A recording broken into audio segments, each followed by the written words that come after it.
They wanted to boil the alien girl to absorb her energy, but she begged me. Culminates when Kale performs the fifth dance to restore King Theron's consciousness, merging quantum reality with royal blood. As blinding light fills the chamber, the true king materializes where the containment unit once stood, a miracle that defies science and saves a kingdom from parasitic corruption.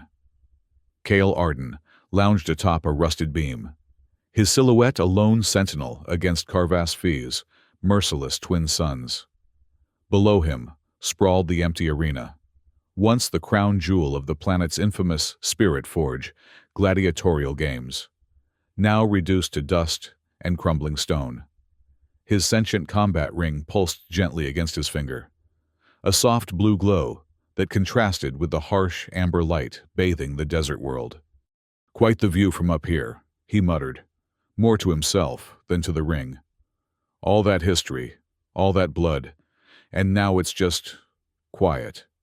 The ring hummed in response, its vibration conveying a sardonic agreement that Kale had grown accustomed to interpreting after years of partnership. He'd acquired the artifact during a particularly ill-advised heist on Taurus Prime, and though he'd initially planned to sell it to the highest bidder, the moment he'd slipped it onto his finger, something fundamental had changed. The ring had chosen him, for better or worse. A commotion from the far side of the arena caught his attention. A small procession entered through the eastern gate, their movements deliberate and ceremonial. Priests, if their elaborate headdresses were any indication, dragging what appeared to be a massive copper cauldron. Behind them, guards escorted a slender figure whose violet skin caught the sunlight in iridescent flashes. Well, Kale murmured, leaning forward with sudden interest. "What have we here?" The ring pulsed again, this time with a warning that Kale recognized as concern. He raised an eyebrow. "Worried about a few priests and their pet project? That's not like you." The procession halted at the arena's center. The copper cauldron was positioned precisely where combatants would once have fought to the death for the entertainment of thousands. The violet-skinned figure, female, Kale now observed, was guided toward it. Her wrists were bound with glowing energy shackles, and despite the distance, Kyle could see the fear in her rigid posture. The ring's pulse intensified, almost painfully. All right, Kale muttered. "I'm watching." The priests began a chant, their voices rising in an eerie harmony that seemed to distort the very air around them. Flames erupted beneath the cauldron, seemingly from nowhere, and water within it began to bubble ominously. The violet-skinned woman struggled against her captors, but they forced her toward the steaming vessel with methodical precision. Kale's ring burned cold against his skin. "They're not actually going to—" He trailed off as the woman was lifted and suspended above the now boiling cauldron. "Well, that's barbaric, even for Carvas." The priest's chanting grew louder, and Kale caught fragments of their incantation. "Absorb the essence, life force of the royal line, eternal power through consumption." His casual interest sharpened into something else entirely. The ring sensed the change in his demeanor and pulsed in approval. "Energy absorption rituals," Kyle said quietly. "Thought those were just stories to frighten children." With practiced ease, he dropped into a crouch on his perch, balancing perfectly despite the dizzying height. From this position, he could see the violet woman's face clearly for the first time. Her features were delicate, almost crystalline in their structure, with luminous eyes that reflected the cauldron's steam in terrified prismatic patterns. She wore the remnants of what must have been elaborate royal garments, now torn and soiled from rough handling. Kale had seen enough. With a half-smile that didn't quite reach his eyes, he cupped his hands around his mouth and shouted down to the assembly below. "Spa treatment or soup, either way, seems a bit extreme for a facial." The priests froze mid-chant, heads snapping up in unison to locate the source of the interruption. The violet woman's gaze found him immediately, her eyes widening with desperate hope. "Save me!" she called out, her voice clear and commanding despite her precarious position. "Or they'll harvest my soul."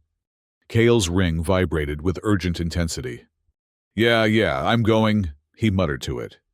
Then, with a theatrical sigh that belied the coiled tension in his muscles, he launched himself from the beam. The fall would have killed an ordinary man, but Kale was far from ordinary. As he plummeted toward the arena floor, his body twisted in midair, his hand finding the hilt of his blade with practiced precision. The sword hummed to life, responding to his touch and the ring's energy in perfect harmony. He landed in a crouch mere feet from the nearest priest, the impact sending a cloud of dust billowing outward. Before anyone could react, he straightened, twirling his blade in a casual salute. "Gentlemen," he said with a mocking bow, "I believe the lady prefers to keep her soul intact. Strange preference, I know, but who am I to judge?" The head priest recovered first, his skeletal face contorting with rage beneath his ornate headdress. "Interloper, you dare interrupt the sacred rite of absorption?" "Sacred, profane," Kyle shrugged, advancing slowly. "I find those distinctions tedious. What I do know is that boiling someone alive is generally considered poor hospitality across most civilized systems." "Guards!" the priest shrieked. "Eliminate this blasphemer!" The armed escorts moved forward with military precision, energy weapons humming to life. Kale's ring pulsed once, twice, 3 times in rapid succession, a warning pattern he recognized immediately. His blade, already drawn, began to glow with an inner light that matched the ring's pulsations. "Now we're getting somewhere," Kale murmured, a genuine smile spreading across his face.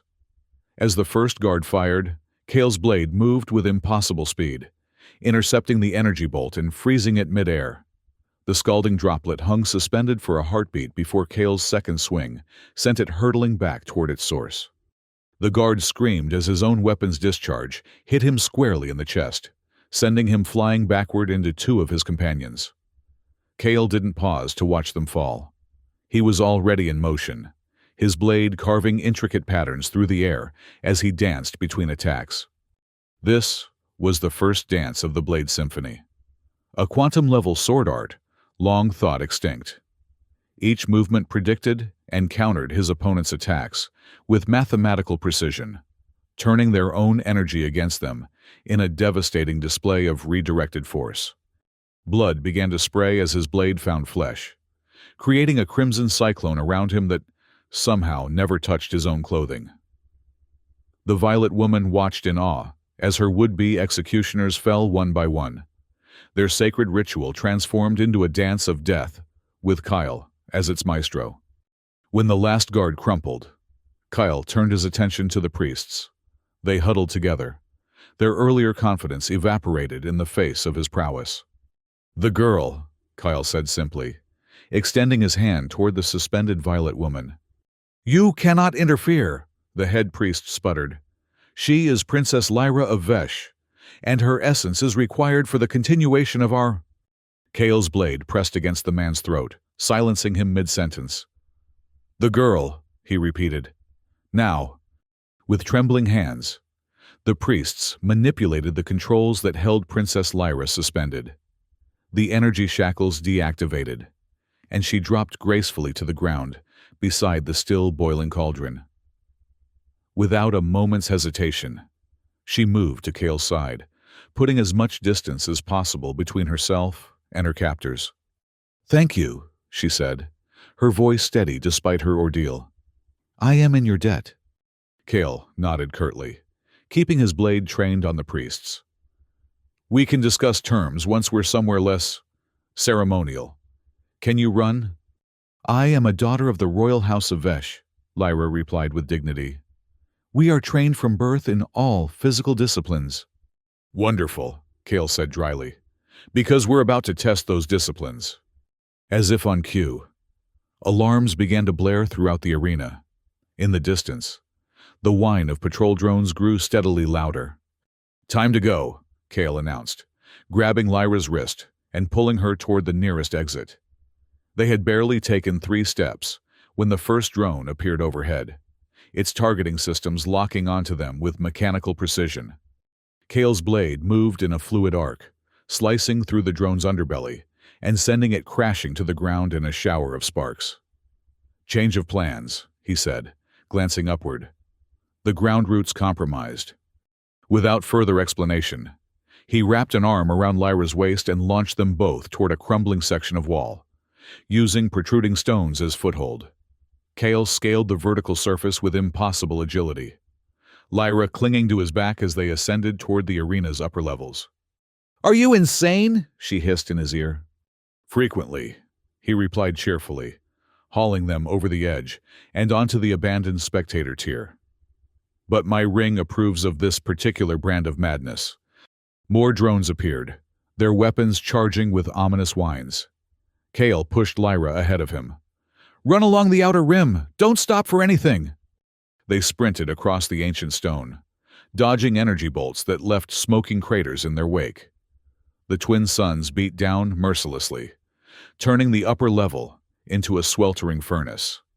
Sweat poured down Lyra's violet skin, giving it an almost metallic sheen. But she kept pace with Kale without complaint. They reached a gap in the structure, a 20-foot chasm where a section had collapsed years ago. Without breaking stride, Kyle scooped Lyra into his arms and leaped. They soared through the air, heat-seeking missiles from the drones exploding just behind them, the shockwave propelling them even further than Kale's impressive jump would have carried them. They landed hard on the other side, rolling to absorb the impact. Kale was on his feet instantly, pulling Lyra up beside him. "You're either very brave or very foolish," she gasped, brushing dust from her tattered garments. "I've found the distinction largely academic," Kale replied, scanning their surroundings. "There. Maintenance tunnel. It'll take us below ground level." They reached the tunnel entrance just as another wave of drones crested the arena wall. Kale shoved Lyra inside, then followed, pulling the rusted hatch closed behind them. Darkness enveloped them, broken only by the soft blue glow of Kale's ring. "It won't take them long to figure out where we went," he said, his voice echoing in the confined space. "We need to keep moving." "Wait," Lyra said, placing a hand on his arm. In the ring's blue light, her violet features took on an almost ethereal quality. "You saved my life. I don't even know your name." "Kale Arden," he replied with a slight bow. "Drifter, troublemaker, and apparently rescuer of alien princesses." "I am Lyra of Vesh," she said formally, "and I pledge my service to you, Kale Arden, until such time as my debt is repaid." Kale's eyebrows shot up. "Service isn't necessary. A handful of universal credits would suffice." "I have no currency," Lyra said simply, "but I have knowledge, skills, and royal connections that may prove valuable. Besides," she added with a pointed glance at his glowing ring, "you are more than a simple drifter, are you not?" The ring pulsed, almost as if in amusement. "We can negotiate terms later," Kale said, turning away. "Right now, we need to focus on staying alive." They moved through the maintenance tunnel at a brisk pace, the way illuminated by Kale's ring. The passage sloped downward, leading them deeper beneath the arena complex. Occasional branching corridors presented choices, but Kale navigated with confident familiarity. "You seem to know these tunnels well," Lyra observed. "I make it a point to study escape routes wherever I go," Kale replied. "Professional habit." A distant rumble shook dust from the ceiling. Kale cursed under his breath. "They're scanning the substructure. Won't be long before they—" An explosion rocked the tunnel ahead, sending a wave of heat and debris toward them. Kyle reacted instantly, throwing Lyra against the wall and shielding her with his body as chunks of masonry rained down around them. "Find us," he finished grimly. "Change of plans. Again." He pulled Lyra down a side passage, moving with increased urgency. The sound of pursuit grew louder behind them. Mechanical whirs of tracking drones mingled with the heavy footfalls of arena guards. "They're very determined to recapture you," Kale observed as they ran. "Any particular reason why?" I told you, Lyra panted. They wish to absorb my essence, my life force. The royal bloodline of Vesh carries energy properties unlike any other species in the known galaxy. Yes, but why now? Why here, on a backwater like Carvis 5? Lyra's luminous eyes darkened. Politics. I was to be married to King Theron of Loria in 3 days' time. A political union to strengthen both our worlds against imperial expansion. Someone. She broke off as another explosion shook the tunnel. Someone clearly doesn't want that alliance to proceed. They emerged into a larger chamber, once a power distribution hub for the arena's elaborate systems. Ancient machinery stood silent and dust-covered, casting strange shadows in the dim emergency lighting that still functioned after all these years. Kale pulled Lyra behind a massive transformer, signaling for silence as the sounds of pursuit grew closer. His ring pulsed a warning pattern, and he nodded, almost imperceptibly in response. What is that? Lyra whispered, indicating the ring. You communicate with it. It's complicated, Kale replied softly. Let's just say we have an arrangement of mutual benefit. It's a sentient artifact, Lyra said with sudden understanding. Like the legendary Caldwell relics. Kale stiffened almost imperceptibly, but Lyra's observant eyes caught the reaction. Before she could comment, however, a heat-seeking missile streaked into the chamber, forcing them to dive in opposite directions as it exploded against the far wall. Rolling to his feet, Kale drew his blade once more. "Stay down!" he shouted to Lyra as a squad of arena guards poured into the chamber, weapons raised. What followed was a display of swordsmanship that defied conventional understanding of physics. Kale moved like liquid mercury, his blade intercepting energy bolts and redirecting them with pinpoint accuracy. He wove between opponents, his movements guided by the ring's pulsations, each strike precise and devastating. The second dance of the Blade Symphony unfolded in the dust-filled chamber, more complex and deadly than the first. Where the earlier display had been defensive and redirective, this was pure offensive mastery, a hurricane of steel that left no angle of attack unexploited, no vulnerability unexposed. When the last guard fell, Kale turned to find Lyra staring at him with a mixture of awe and suspicion. "You're a Caldwell blood heir," she said, her voice barely above a whisper.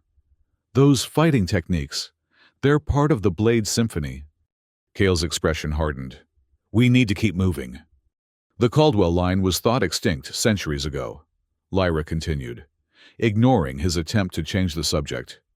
"They're artifacts, scattered across the galaxy. Their techniques lost to time." "Not now, Princess," Kale growled, moving toward another exit tunnel. "Unless you'd prefer to continue this discussion with the next wave of guards." Lyra followed him, but her calculating gaze never left his face. "The ring chose you because of your bloodline. That's why it communicates with you." Kale's jaw tightened, but he didn't deny it. "The exit is this way," he said instead, pointing down a narrow corridor that sloped upward. "It'll bring us out near the spaceport." They traversed the passage in tense silence, emerging eventually into the blinding sunlight of Carvis Fee's surface. They had exited some distance from the arena, in a trash-strewn alley, between dilapidated structures that had once housed vendors and bookmakers for the games. "My ship is docked in Bay 12, Kale said, orienting himself. "If we stick to back alleys, we might make it without being spotted." "And then what?" Lyra asked, falling into step beside him. "And then I drop you somewhere safe. We go our separate ways, and I continue my life of disreputable adventure, without royal complications," Kyle replied with forced lightness. Lyra's expression suggested she doubted the simplicity of this plan, but she didn't argue as they navigated the maze of alleys toward the spaceport. They had almost reached their destination when a patrol of Imperial soldiers rounded the corner ahead, forcing them to duck into a recessed doorway. Pressed together in the narrow space, they held their breath as the patrol passed by. "Imperial troops," Kale whispered once they were gone. "That complicates things." The Empire has been expanding its influence on frontier worlds, Lyra murmured. They seek ancient technologies, power sources, artifacts. The implication hung in the air between them. Kale's ring pulsed softly, as if in confirmation. Bay 12 is just ahead, he said, choosing to ignore her insinuation. On my signal, we make a run for it. Lyra nodded, gathering her tattered royal garments around her to allow for easier movement. At Kyle's gesture, they sprinted across the open space between buildings, heading for the spaceport's service entrance. No alarm sounded. No shouts of discovery followed them. They slipped through the maintenance door and into the climate-controlled interior of the spaceport without incident. Too easy, Kale muttered, his hand resting on his blade's hilt. Perhaps our pursuers believe we perished in the tunnel collapse, Lyra suggested. Perhaps, Kyle agreed, though his tone suggested skepticism. This way. Bay 12 housed Kale's ship, a sleek Phantom-class cruiser whose stealth capabilities had saved his life more times than he cared to count. The vessel's matte black exterior absorbed light rather than reflecting it, making it difficult to focus on directly, a useful trait for a ship often engaged in legally questionable activities. The Whisper, Kale said with unmistakable pride as they approached. Fastest Phantom class in the outer systems. Impressive, Lyra acknowledged, though somewhat conspicuous for someone trying to maintain a low profile. Kale shot her a look. Says the violet-skinned princess in royal regalia. Touché, Lyra conceded with the ghost of a smile. The ship's entry ramp lowered at Kale's approach, responding to the ring's signature. Inside, the vessel was surprisingly spacious, its systems humming with quiet efficiency. Make yourself comfortable, Kale said, gesturing to the passenger seating as he slid into the pilot's chair. Departure might be a bit rough if they've realized we're here. His fingers danced across the controls, bringing the ship's engines to life with a soft purr. External sensors showed no immediate threats, but Kyle knew better than to trust apparent safety. Initiating stealth protocols, he announced, flipping a series of switches overhead. Preparing for atmospheric exit. The ship rose smoothly from its berth, hovering momentarily before accelerating toward the open bay doors. They were halfway to freedom when the first missile streaked past their port side. So much for the element of surprise, Kale muttered, throwing the ship into a tight corkscrew maneuver that sent Lyra clutching for handholds. Imperial fighters, she observed, peering at the sensor display. 3 of them, closing fast. They're about to get a demonstration of why the Whisper is worth every illegally acquired credit I paid for her, Kyle said, with a grin that didn't quite mask the concentration in his eyes. What followed was a breathtaking display of piloting skill, as Kale wove the ship through Carvas Fee's atmospheric defenses, evading both Imperial fighters and automated security systems with seemingly impossible maneuvers. The Whisper responded to his commands with uncanny precision, almost as if the ship itself shared a connection with the ring on his finger. As they broke free of the planet's gravity well, Kyle plotted a course that would take them through a nearby asteroid field, a risky path that their pursuers would be reluctant to follow. That should buy us some time, he said, finally relaxing his grip on the controls as the ship's automated systems took over. We'll drop out of hyperspace near the Talus Nebula. Reassess our situation there. Lyra nodded, her composure remarkably intact despite their harrowing escape. You pilot as you fight, with impossible precision. Part natural talent, part questionable life choices, Kale replied, swiveling his chair to face her. Now, perhaps you'd care to elaborate on your earlier observation about Caldwell blood heirs and extinct sword arts? Lyra's luminous eyes studied him for a long moment before she spoke. The Caldwell family were guardians of ancient knowledge and artifacts of immense power. They developed fighting techniques that operated on a quantum level. The Blade Symphony, a series of martial forms that allowed manipulation of energy and matter itself. Bedtime stories, Kale said dismissively. though his ring pulsed in what seemed like disagreement. "The ring on your finger suggests otherwise," Lyra countered. "As does your combat prowess. No ordinary swordsman could have defeated those guards as you did." Kale's expression hardened. "What I know, I taught myself. What I am is my own business." "Of course," Lyra said smoothly, recognizing his defensiveness. "I meant no offense. I merely observed that our meeting may not be entirely coincidental." "Meaning?" "Meaning that artifacts of power have their own agendas, their own ways of bringing together the elements necessary for their purposes." The ring pulsed twice, sharply, causing Kyle to glance down at it with a frown. "You're suggesting my ring manipulated events to bring us together?" "I suggest nothing," Lyra said. "I merely observe a remarkable confluence of circumstances. A Caldwell heir, a sentient artifact, and a princess whose energy signature is coveted by those who seek ancient powers, all converging at a particular moment in history." Kale stared at her for a long moment, then abruptly stood. "You must be hungry after your near-boiling experience. The galley is stocked with provisions, nothing fancy, but better than ritual soup." Lyra accepted the change of subject with grace, following him to the ship's small but functional kitchen area. As Kyle prepared a simple meal, she explored the space with curious eyes, occasionally running her fingers over surfaces, as if reading them through touch. "Your ship has seen many adventures," she observed. "More than its fair share," Kyle agreed, setting 2 plates on the small table. "Sit, eat, regain your strength." They dined in relative silence, each lost in their own thoughts. It was only when they had finished that Lyra spoke again, her tone deliberately casual. "You're wondering where to take me?" Kale nodded, leaning back in his chair. "I promised to get you somewhere safe. I'm just not sure where that might be, given the circumstances." "Take me to Loria," Lyra said without hesitation. "To King Theron's palace.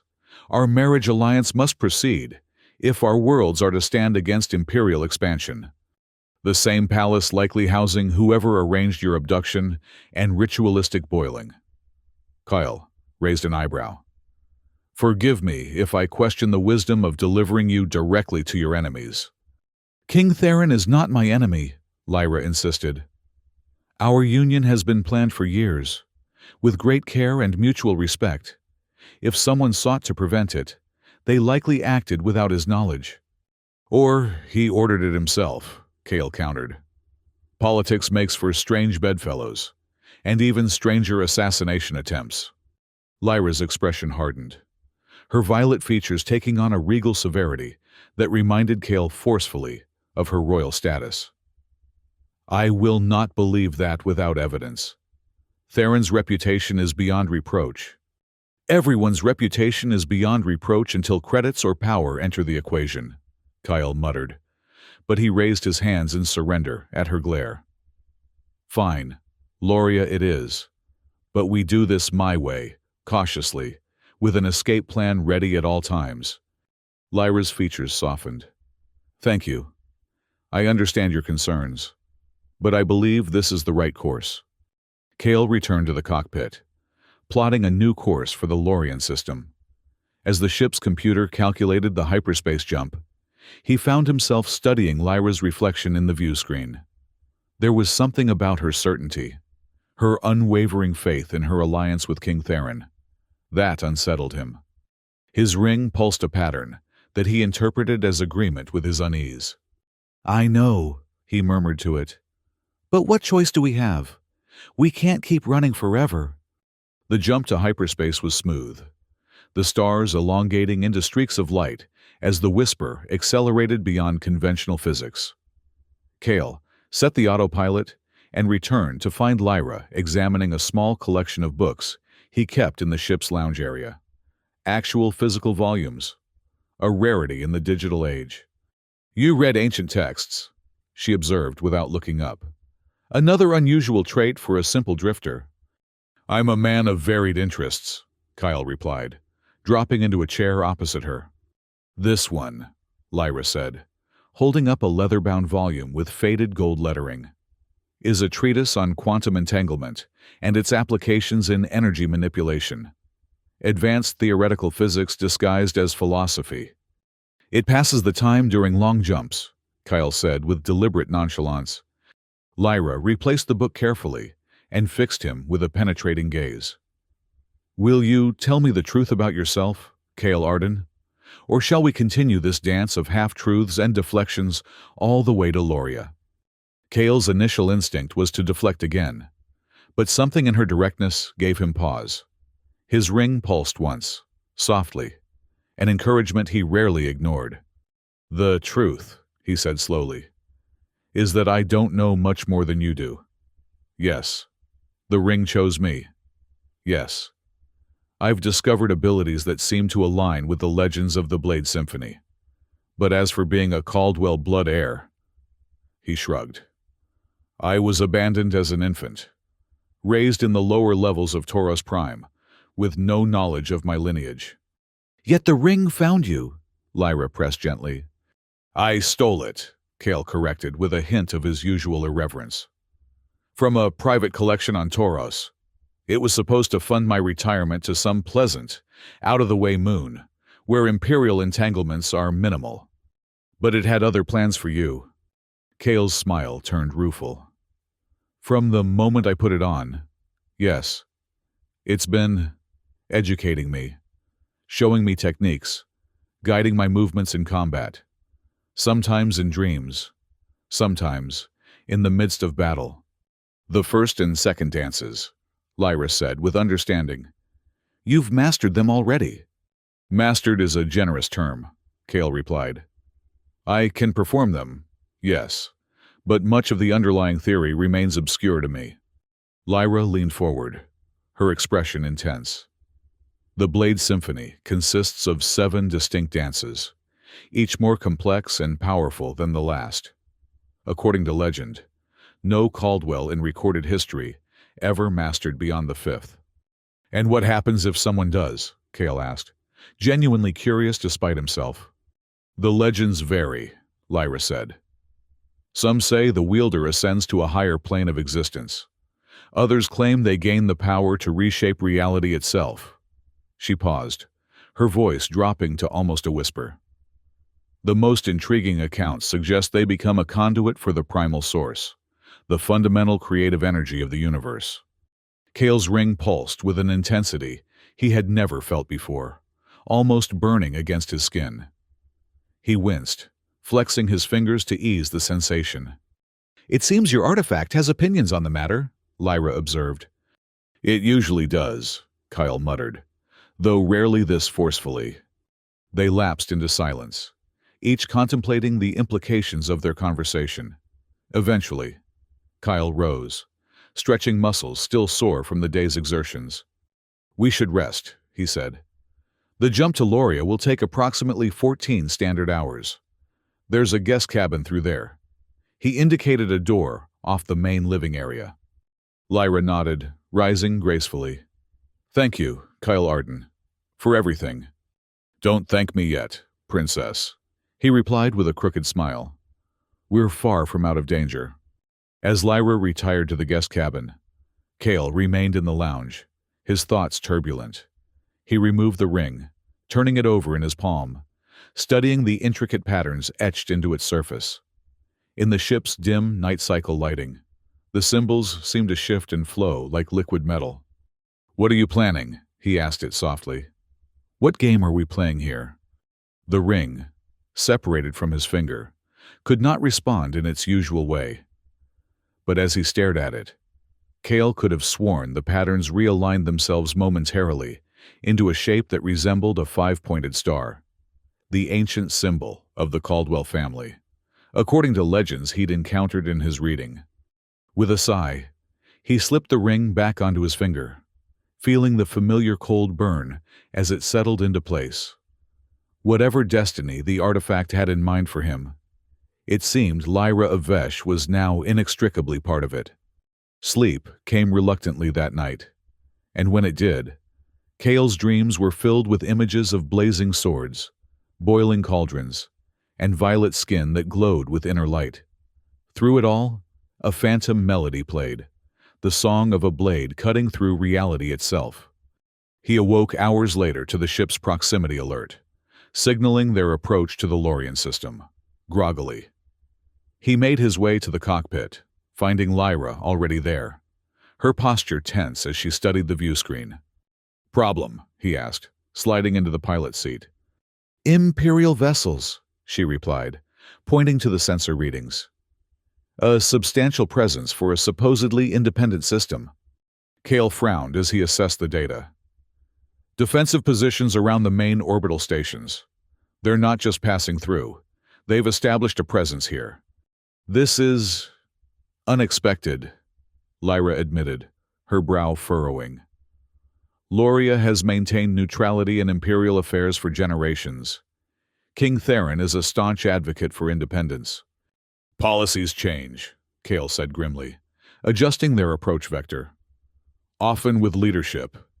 You think something has happened to Theron? Alarm colored Lyra's voice. I think we need more information before we announce your triumphant return, Kale replied, activating the ship's advanced stealth systems. The Whisper can slip past their patrol grid if we time it right. We'll land outside the capital and gather intelligence before proceeding. Lyra nodded reluctantly. A wise precaution. Their descent to Loria's surface was tense, but uneventful. The Whisper's stealth capabilities proving equal to the challenge of evading Imperial detection. Kale guided the ship to a landing site in a densely forested region, several miles from the capital city of Elindria. We'll proceed on foot from here, he said, rising from the pilot's seat. Less chance of detection. From a hidden compartment beneath his bunk, Kale retrieved civilian clothing for himself and Lyra. Your royal garments, tattered as they are, would attract unwanted attention. These should help you blend in. Lyra accepted the simple tunic and trousers without complaint, though she did raise an eyebrow at their well-worn condition. You keep women's clothing aboard your ship regularly? I keep disguises for all occasions, Kale replied with a wink. You never know when you might need to impersonate a cargo inspector, a maintenance worker, or a woman, Lyra finished, amusement flickering across her features. It's happened, Kyle admitted. Though I lack certain anatomical advantages that you possess for making the disguise convincing. Lyra's musical laugh surprised him. It was the first time he'd heard genuine mirth from her since their meeting. The sound transformed her face, softening the regal angles into something more approachable, more human, despite her alien coloration. Once dressed in their nondescript attire, they disembarked, Kyle activating the Whisper's camouflage systems to render it virtually invisible among the surrounding foliage. The forest was dense but navigable, dappled sunlight filtering through a canopy of silver-leaf trees unique to Loria. The city lies that way, Lyra said, pointing north with confidence. We should reach the outskirts by midday if we maintain a steady pace. You've been here before, Kale observed as they began walking. Many times, Lyra confirmed. Diplomatic visits to discuss the alliance. I know Elindria almost as well as my own capital on Vesh. They traveled in companionable silence for a time, each alert for signs of Imperial patrols. The forest gradually thinned as they approached the city, giving way to cultivated fields and scattered farmsteads. Something's wrong, Lyra said suddenly, stopping at the edge of a vast grain field. These lands should be teeming with workers, especially during harvest season. Kale surveyed the abandoned fields with a deepening sense of unease. Let's approach that farmhouse, he suggested, indicating a modest structure near the road. Perhaps we can learn what's happened. As they drew closer, the signs of hasty departure became evident. Tools left where they had fallen, a meal half-eaten on an outdoor table, livestock wandering untended in nearby pens. It's as if everyone simply left, Lyra murmured, her violet features tight with concern. Or were taken, Kale added grimly. A noise from inside the farmhouse froze them both. Kale's hand went to his blade, while Lyra instinctively stepped behind him. The door creaked open to reveal an elderly man, his weathered face a mask of fear that transformed to confusion when he saw them. "You're not Imperials," he said, his voice rough with age and tension. "No," Kyle agreed cautiously. "Just travelers seeking information." The old man studied them, his gaze lingering on Lyra's violet skin. "Veshian," he said with sudden recognition. "Like the princess they've been searching for." Lyra stepped forward, her regal bearing impossible to disguise despite her common clothing. "What has happened here, good sir? Where are your people?" "Conscripted," the old man spat. "Forced labor for imperial projects. It began 3 months ago, after the king's change." "Change?" Lyra repeated sharply. "What change?" "He's not himself," the farmer said, glancing nervously toward the city. After he returned from the diplomatic summit on Carvus V, he welcomed imperial advisors into the palace. Policies shifted overnight. Those who protested disappeared. Kale and Lyra exchanged alarmed glances. "The summit was where I was taken," Lyra murmured. "While our delegations were negotiating final terms of the alliance." "The king attended personally?" Kale asked the farmer. The old man nodded. "Left with great fanfare. Returned quietly with imperial ships escorting his royal vessel. Been different ever since. Cold. Distant. His proclamations." He shook his head. "They don't even sound like him anymore." "We need to see for ourselves," Lyra said with quiet determination. "Thank you for your information, sir. I suggest you remain hidden until matters are resolved." The farmer's eyes widened as understanding dawned. "You're her, aren't you? The princess herself." Lyra placed a finger to her lips with a gentle smile. "Stay safe, good sir. Better days will come to Loria again." They continued toward the city, with renewed urgency, processing the troubling information. "Impersonation," Kale suggested as they walked. "Someone posing as Theron after arranging your abduction." "Possible," Lyra conceded, "but difficult to maintain over months, especially with those who know him well." "Mind control?" "Theron's people are naturally resistant to psychic manipulation. It's partly why our alliance is valuable. My people's energy affinity complements their mental fortitude." Kale's ring pulsed a pattern that caught his attention. "What about a parasite?" he asked, the idea forming as the ring's pulses guided his thoughts. "A mimetic entity that doesn't just control, but becomes its host?" Lyra stopped walking, her luminous eyes wide. "The Facewalkers," she whispered. "Ancient parasitic organisms thought extinct since the Purge Wars. They don't control their hosts. They consume and replace them, absorbing memories and mannerisms while pursuing their own agenda." "Let me guess," Kale said dryly. "They feed on energy. The kind of Veshian princess might provide in abundance." "Precisely," Lyra confirmed. "My ancestors fought against them during the Purge Wars. Our energy signature is toxic to them in its natural state. But if processed through specific rituals—" "Like being boiled alive in a sacred cauldron?" Kale interrupted. "Then it becomes the perfect sustenance," Lyra finished grimly. "The imposter must have arranged my abduction while simultaneously negotiating with the Empire for support." "And the real Theron?" Lyra's expression darkened. "If it truly is a Facewalker, the real Theron is likely dead. His consciousness absorbed along with his physical form." Kale's ring pulsed urgently, contradicting her assessment. He frowned, focusing on the pattern. "My ring disagrees," he said slowly.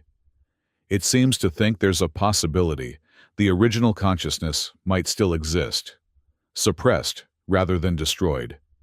Hope flashed across Lyra's features. "That would change everything.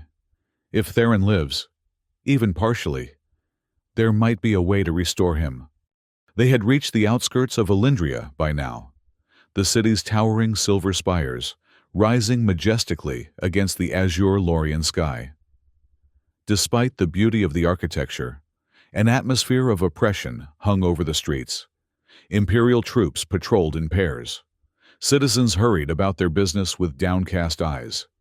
And propaganda holovids extolled the virtues of cooperation with the Empire.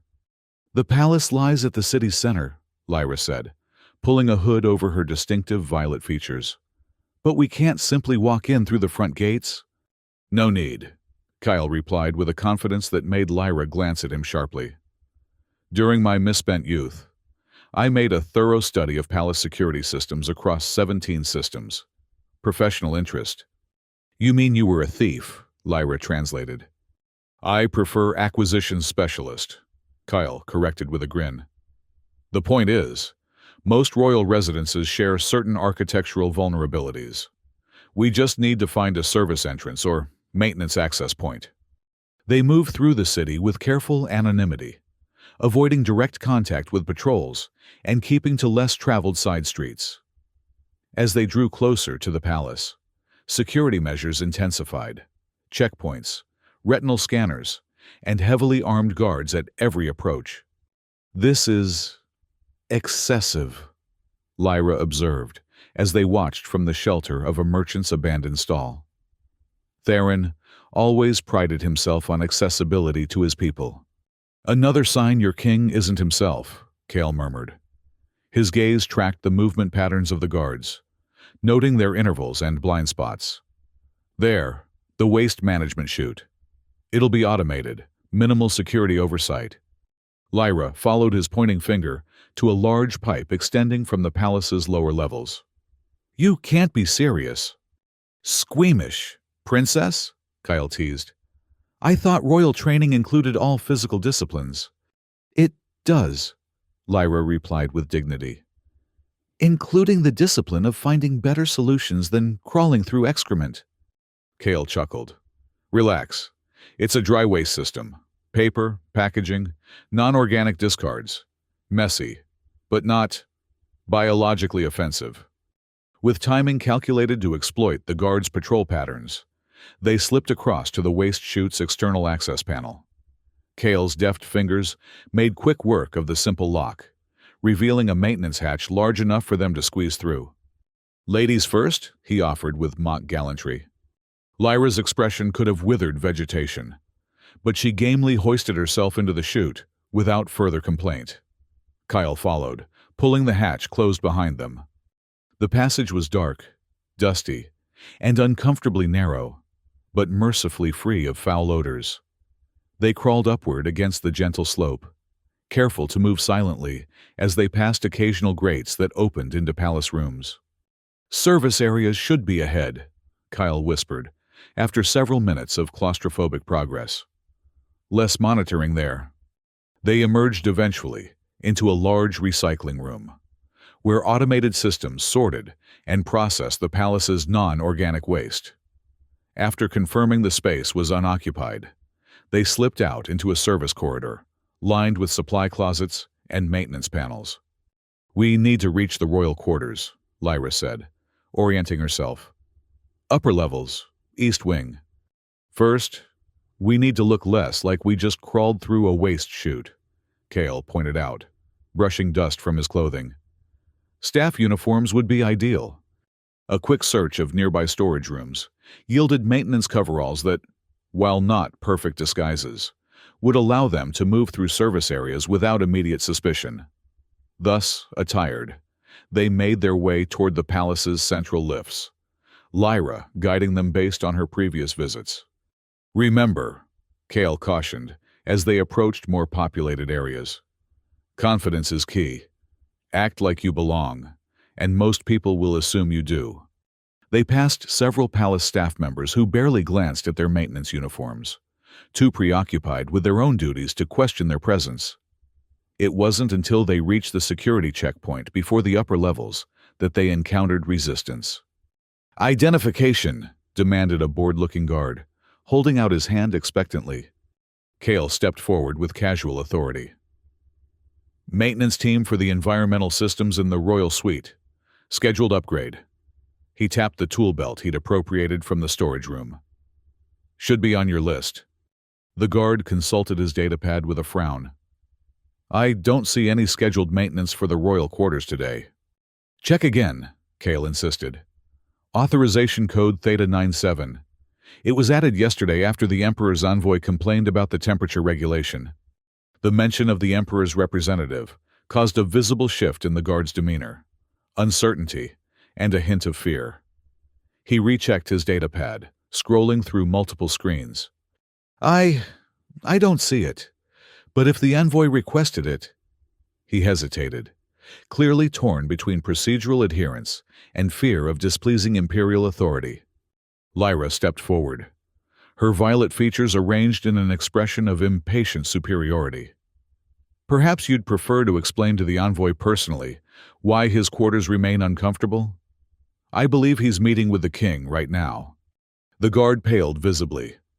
That won't be necessary. Proceed. He stepped aside, activating the lift for them.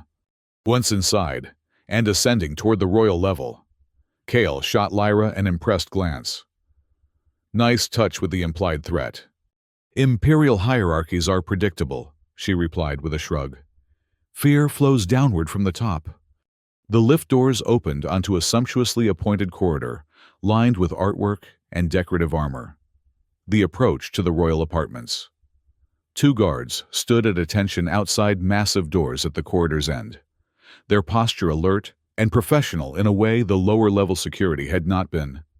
Those we won't be able to bluff past, Kale murmured. Time for Plan B. Which is, Lyra whispered back. Working on it, Kale admitted, before he could formulate a strategy. However, the massive doors swung open. A procession emerged, advisors in formal attire, military officers bearing imperial insignia, and, at their center, a figure that caused Lyra to gasp softly beside him. Theron, she breathed, her hand instinctively reaching for Kale's arm. The King of Loria was a striking figure, tall, broad-shouldered, with features that might have been handsome if not for a certain coldness in his expression. He moved with mechanical precision, his gestures as he addressed his entourage lacking the fluidity of natural movement. Kale's ring burned ice-cold against his skin, its pulses frantic and warning. He didn't need the artifact's confirmation to know they were looking at something inhuman wearing Theron's form. The parasite, he whispered. Your facewalker theory seems correct. The entourage moved toward them, forcing Kale and Lyra to bow their heads in deference, as appropriate for maintenance staff. As they passed, Kale risked a glance upward, and found himself locking eyes with the thing wearing Theron's face. For a moment, the world seemed to freeze. The creature's eyes widened fractionally in recognition, not of Kale, but of what he carried. Its gaze dropped to Kale's hand, where the ring pulsed visible blue light through his thin maintenance glove. Then, the moment passed. The procession continued on, and the creature that was not Theron entered the lift without raising an alarm. It recognized the ring, Kale said as soon as they were alone in the corridor. And it was afraid. Then we're right, Lyra said, her voice tight with emotion. A facewalker has taken Theron's form, and if it fears Caldwell artifacts, then we have a weapon against it, Kale finished. But we need to move quickly. It will raise the alarm as soon as it reaches a secure location. They abandoned all pretense of belonging, sprinting down the corridor toward the royal apartments. The 2 guards barely had time to register surprise before Kale's blade flashed in the third dance, a sequence of movements so fast they appeared as a single gesture. Both guards crumpled, unconscious but unharmed. You didn't kill them, Lyra observed as they entered the royal suite. Unnecessary, Kale replied shortly. They're just doing their jobs. The royal apartments were opulent beyond imagining. Soaring ceilings, priceless artifacts, furnishings crafted from materials so rare their value could have purchased entire moons in the outer systems. But beneath the luxury lay an atmosphere of wrongness, subtle details out of place, arrangements that spoke of an imposter's approximation rather than genuine preference. The private study, Lyra said, moving with purpose through the interconnected rooms. If there are answers to be found, they'll be there. The study was locked behind a biometric security system, But Lyra placed her palm against the scanner without hesitation. To Kale's surprise, the door slid open. Theron added my biometric data to the palace security systems months ago, she explained, seeing his expression. Part of the preparation for our union. Inside, the study was a monument to organized chaos. Data files stacked in precise towers, holographic displays showing star charts and resource allocations, and a large desk dominated by communication equipment linked directly to Imperial command networks. He's been busy, Kale observed grimly, scanning the displayed information. Resource extraction, population relocation, military deployment schedules. He's preparing Loria for full Imperial integration. Lyra moved to the desk, her fingers trailing over the surface. Theron would never willingly surrender Loria's independence. It was the cornerstone of his reign, his father's reign. Her voice trailed off as her hand triggered a hidden panel in the desk's surface. A small compartment slid open, revealing a device unlike anything Kyle had seen before. A crystalline sphere encasing what appeared to be living tissue, pulsing with sickly green light.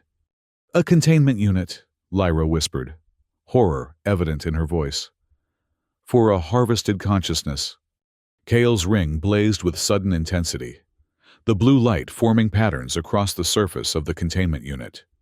The tissue inside responded, pulsating in matching rhythm. "It's him," Kyle said with certainty. "The real Theron, his consciousness, preserved but imprisoned." "Can we free him? Restore him somehow?" Lyra asked, hope warring with revulsion in her expression. Before Kale could respond, alarms blared throughout the palace. The creature had raised the alert. "No time to figure it out here," Kyle decided, carefully lifting the containment unit. "We take this with us. Find somewhere safe to work out the next steps." They hurried from the study, only to find their exit blocked by a squad of palace guards, led by a figure that made them both freeze. King Theron himself, his handsome features now distorted with inhuman rage. "The Caldwell heir," the creature hissed, its voice a grotesque approximation of human speech. "And the Veshian energy vessel. How convenient that you deliver yourselves to me together." "That's not Theron," Lyra said loudly, addressing the guards. "Look at him. Listen to his voice. Your king has been replaced by a parasitic imposter." The guards shifted uncomfortably, several exchanging uncertain glances. The creature noticed their hesitation and snarled, "Seize them. The penalty for treason is immediate execution." Kale handed the containment unit to Lyra and stepped forward, his blade sliding from its sheath with a sound like silk tearing. "I wouldn't," he advised the approaching guards. "Not if you value your continued existence." The creature that wore Theron's face laughed, a hollow, empty sound. "You think your little sword frightens Imperial-trained soldiers? Your Caldwell tricks are nothing but ancient history, a curiosity for scholars." "Funny," Kale replied with deadly calm. "I was about to say the same about facewalkers." His ring blazed suddenly, blue light enveloping his blade. The weapon transformed before their eyes, its metal edge seeming to dissolve into pure energy that hummed with barely contained power. "The fourth dance," Kale announced, his voice resonating with authority that surprised even him. Separation of truth from falsehood. He moved, and reality itself seemed to bend around him. The fourth dance was unlike anything he had performed before. Not a combat technique in the conventional sense, but a manipulation of the fundamental fabric of existence. His blade passed through physical matter as if it were illusion, targeting the metaphysical boundaries between truth and deception. The guards who had stepped forward collapsed, unharmed but unconscious, their minds unable to process the quantum distortions Kale's blade created. The creature wearing Theron's face shrieked, its perfect mimicry faltering as the sword's energy disrupted the parasitic bond. "Impossible!" it howled, its features rippling as the facewalker struggled to maintain its stolen form. "The dances were lost, destroyed." "Apparently not," Kale replied, advancing steadily. The blade moved in patterns dictated by the ring's pulsations, each movement more precise and devastating than the last. The creature retreated, its form fluctuating between Theron's appearance and something else, something ancient and grotesque, with too many limbs and features that violated the laws of biology. "You cannot defeat me," it snarled, even as it backed away. "I am beyond your comprehension, beyond your pitiful human limitations." "Maybe," Kale agreed, continuing his inexorable advance.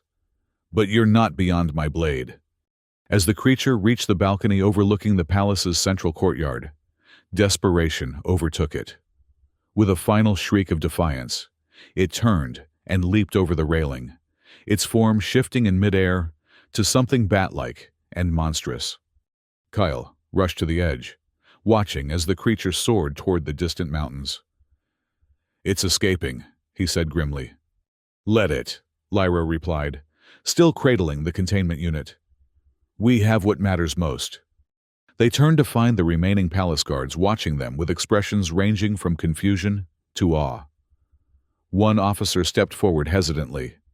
"Princess Lyra," he said with a formal bow. We had been told you perished during the diplomatic summit." "A fabrication," Lyra replied, with regal authority. "As was much else you have been told these past months. The creature impersonating your king has fled, but the true king, Theron, remains." She held up the containment unit. "His consciousness, preserved here." "And his body?" the officer asked. "A question we must answer with urgency," Lyra acknowledged. "Gather the palace medical staff and any scientific advisors not corrupted by imperial influence. We have work to do." The next hours passed in a blur of activity.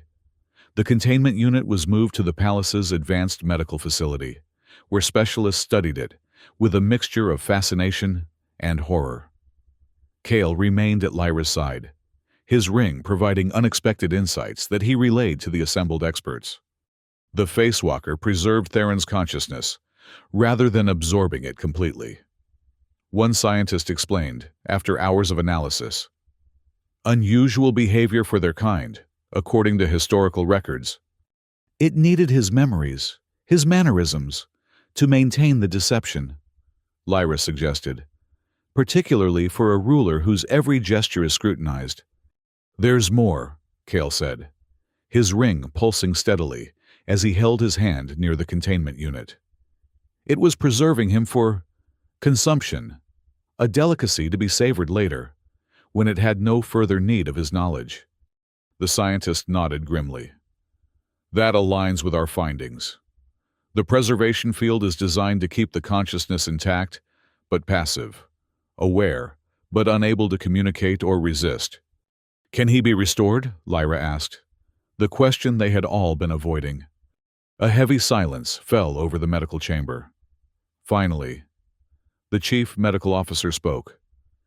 "Theoretically, if we had a suitable vessel, a clone body, perhaps, or advanced synthetic form, we might transfer the consciousness. But such technology is beyond our current capabilities, and developing it would take years, if not decades." Lyra's expression fell, though she maintained her regal composure. "Then we must seek alternatives.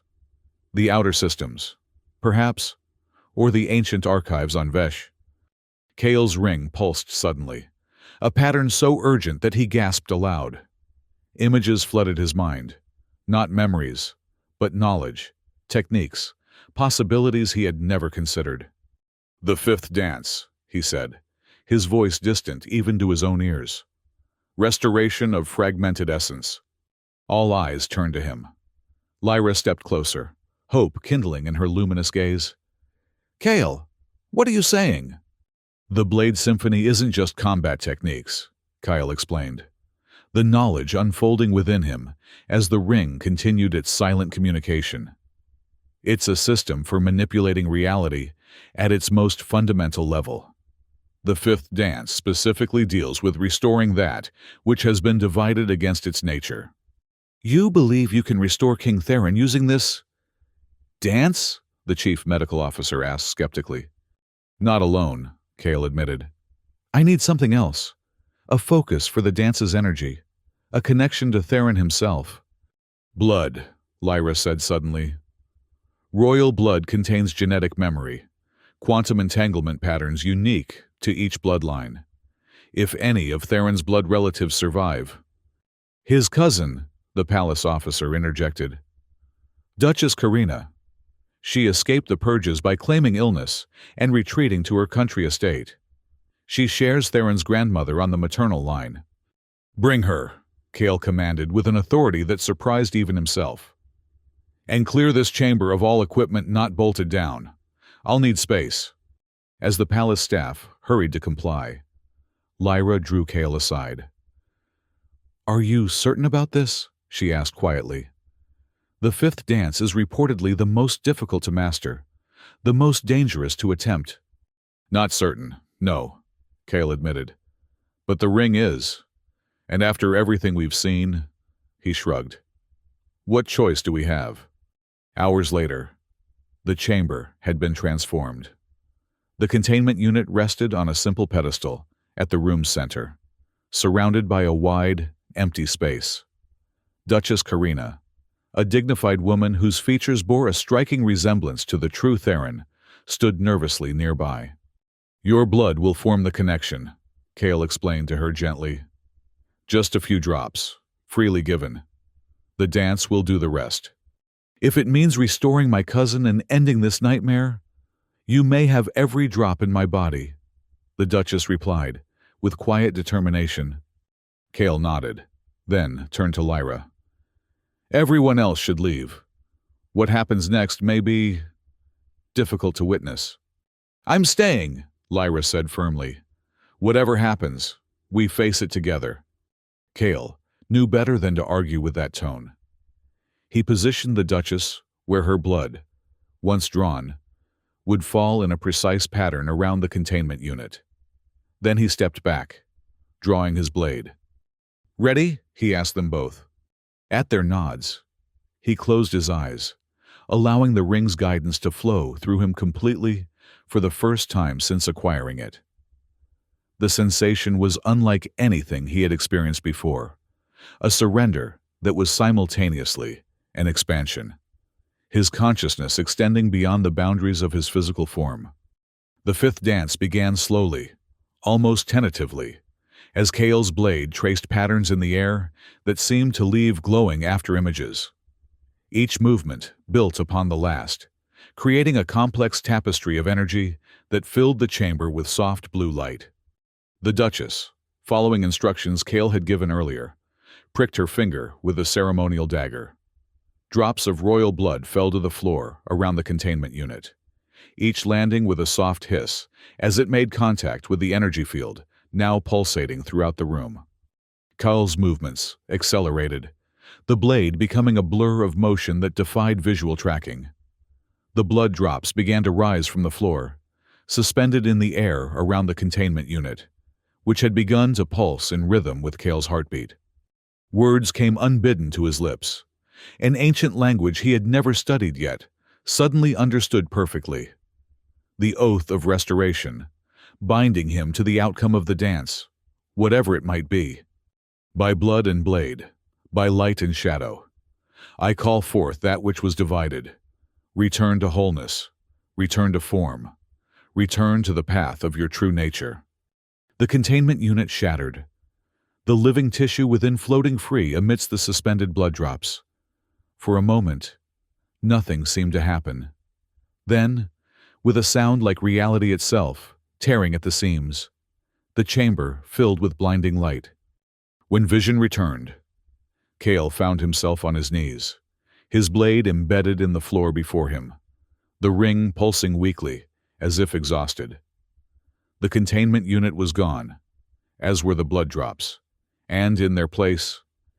Theron! Lyra's voice broke the silence. Joy and disbelief mingled in equal measure.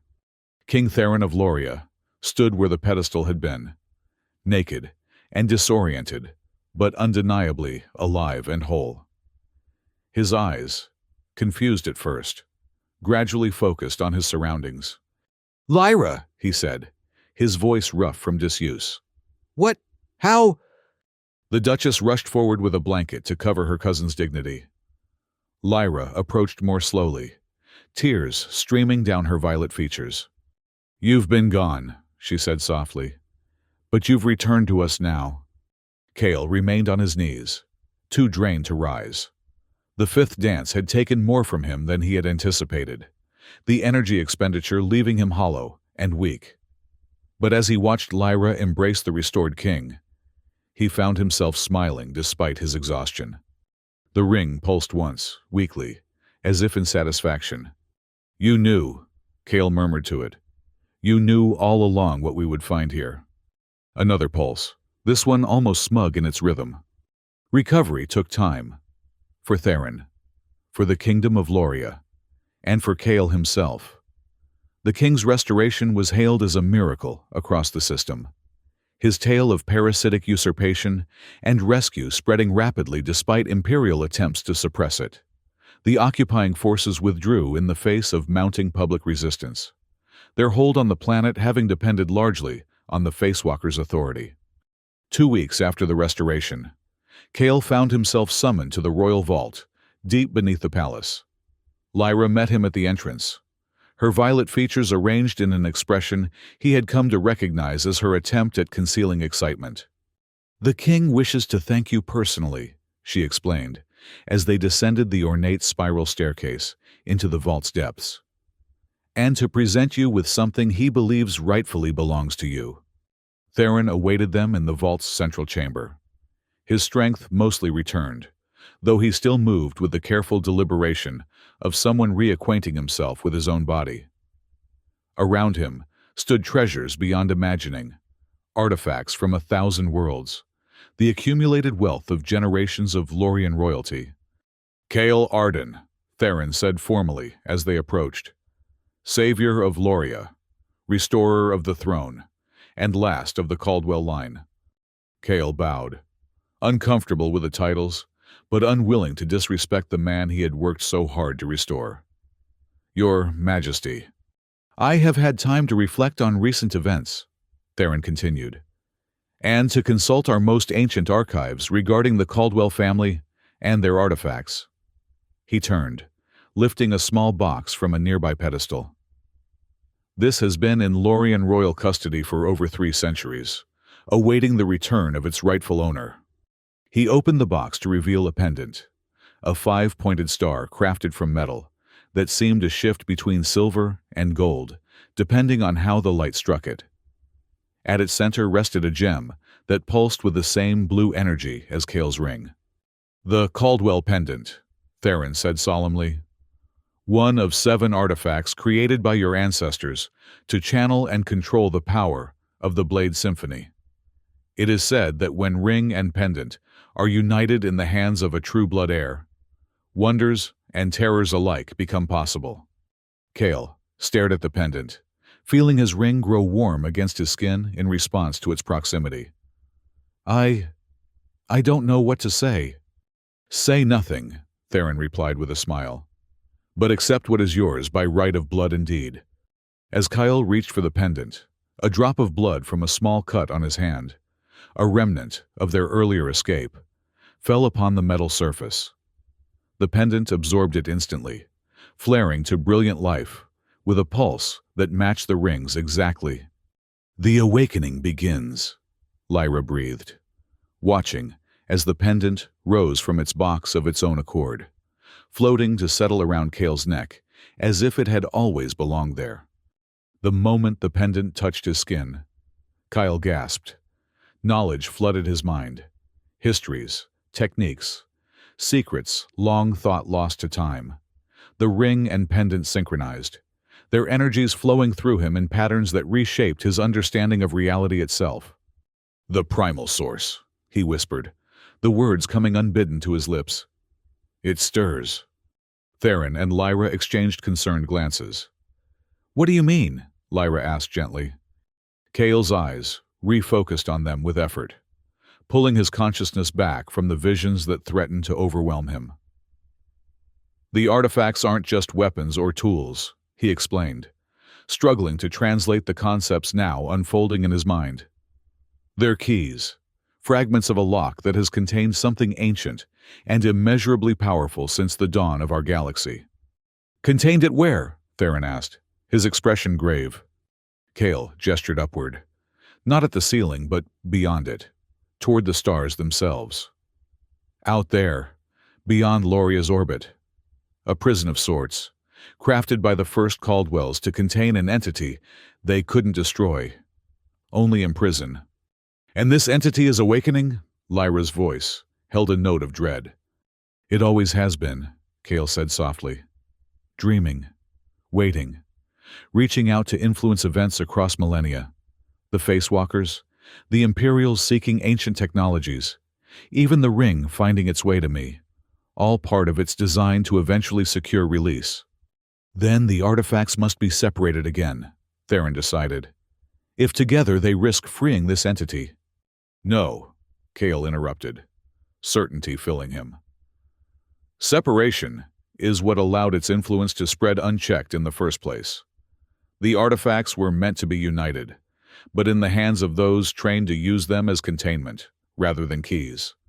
And you believe you can do this? Lyra asked, studying his face intently. Control these artifacts to reinforce the prison, rather than open it? Kale touched the pendant, feeling its power harmonize with the ring. I have to try. The alternative is to allow whatever schemes it has already set in motion to continue without opposition. Silence fell over the vault as the implications of his words sank in. Finally, Theron spoke. What will you do? Where will you go? Kale looked to Lyra, a question in his eyes that needed no voicing. She smiled, stepping to his side and taking his hand in hers. We will go together, she announced. The political marriage alliance is no longer necessary now that the Empire withdraws. But a different alliance, one between the last Caldwell heir and a princess of Vesh, might prove crucial in the coming struggle. Theron nodded slowly, resignation and understanding mingling in his expression. I had hoped. He trailed off, then squared his shoulders. But the needs of more than just Loria must be considered now. You have my blessing, and whatever resources my kingdom can provide for your quest. In the days that followed, preparations were made. The Whisper was upgraded with the finest technology Loria could provide, its systems enhanced to accommodate the long journey that lay ahead. Maps were consulted, ancient texts studied, as they plotted a course toward the far reaches of the galaxy, where, according to the artifact's knowledge, the prison of the primal source lay hidden. On the eve of their departure, Kale stood on a palace balcony overlooking the now liberated city of Elindria. Celebration lights filled the streets as the people of Loria commemorated their freedom from imperial influence with music and dancing. Lyra joined him, resplendent in traveling attire that managed to be both practical and regal. Having second thoughts? She asked, noting his pensive expression. About leaving? No, Kale replied, turning to face her. About what we're heading toward, perhaps? The remaining Caldwell artifacts, Lyra said, understanding immediately. 5 more, scattered across the galaxy, each potentially in the hands of those who don't understand their true purpose. Or worse, Kale added grimly, in the hands of those who serve the entity's interests, knowingly or not. The pendant pulsed against his chest, resonating with a ring and a pattern that had become familiar over the past days. Confirmation, with an undertone of urgency. We'll find them, Lyra assured him, placing her hand over his, where it rested on the balcony railing. And we'll uncover the truth of this primal source, whether it's truly the threat the artifacts suggest, or something more complex. Kale turned his hand to clasp hers, still marveling at how natural the gesture had become in so short a time. And if it is everything they suggest and more, an entity of unimaginable power, capable of influencing events across millennia, Then we face it together, Lyra replied simply. As we faced everything else since that moment in the arena, her certainty steadied him, as it had repeatedly since their first meeting. In the violet depths of her eyes, Kale found a resolve that matched the determination now coursing through him, a purpose larger than the random adventures and acquisitions that had defined his existence until now. Together, then, he agreed softly. The celebrations below continued into the night, a riot of color and sound that marked Loria's rebirth. Above it all, on the palace's highest spire, a new banner had been raised, the traditional Lorian royal crest, now intertwined with the symbols of Vesh and, at Theron's insistence, the five-pointed star of the Caldwell line, a trinity of forces united against whatever darkness waited beyond the stars. Morning dawned clear and bright, the twin suns of the Lorian system casting long shadows across the palace landing pad where the Whisper waited. The ship gleamed with new modifications, enhanced shield generators, more powerful engines, and sensor arrays capable of detecting energy signatures unlike any known to current science. King Theron himself came to bid them farewell, accompanied by a small honor guard and his cousin, Duchess Karina. The formal goodbyes were brief, the emotions behind them too complex for easy expression. "You saved my kingdom, my life, and quite possibly my soul," Theron said, clasping Kale's arm in the traditional Lorian gesture of brotherhood. "Know that you will always have a home here, and allies ready to answer your call." "Let us hope that call never becomes necessary," Kale replied with a respectful nod. "But thank you for everything." Lyra's farewell to Theron was more complex, a meeting of gazes that spoke of a future now forever altered, possibilities unrealized, but not entirely mourned. She embraced him briefly. "Rule wisely," she said softly, "and know that though our paths diverge, our peoples remain allied through bonds stronger than political marriage. The alliance of purpose rather than convenience." Theron agreed, stepping back with visible effort. "May the stars guide your journey and bring you safely home again, wherever that home may be." As they boarded the Whisper, Kale felt a strange sense of completion. The ship that had been his only constant companion for years now carried not just him, but a princess, a mission, and artifacts of incalculable power and mystery. The solitary drifter had become part of something far larger than himself. The ring pulsed agreement as his thoughts formed, the pendant answering with harmonious resonance.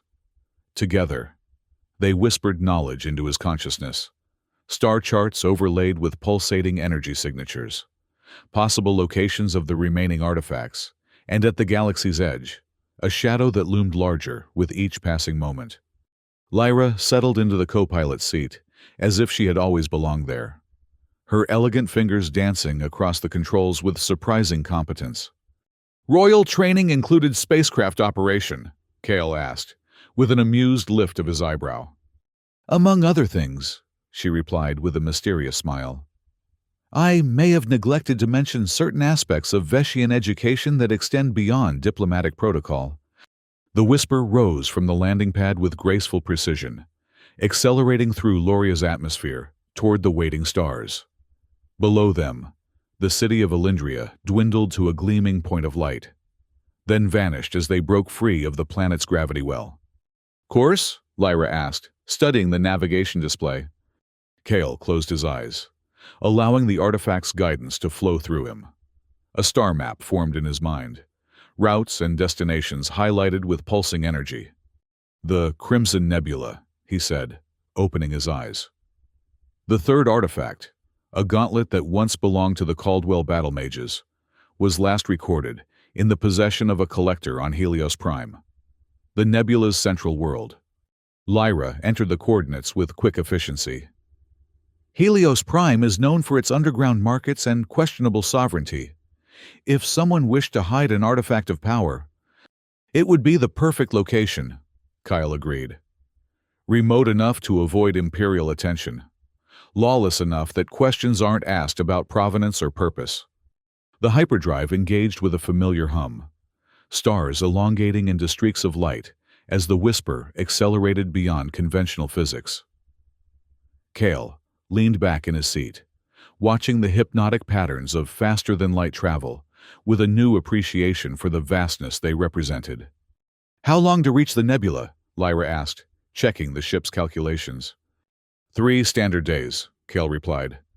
"Time enough to continue my education in the higher dances. Perhaps, since the synchronization of ring and pendant, his understanding of the Blade Symphony had expanded exponentially. What had once been instinctive movements guided by the ring's subtle nudges now revealed themselves as complex manipulations of quantum reality. Each dance a specific application of principles that defied conventional science.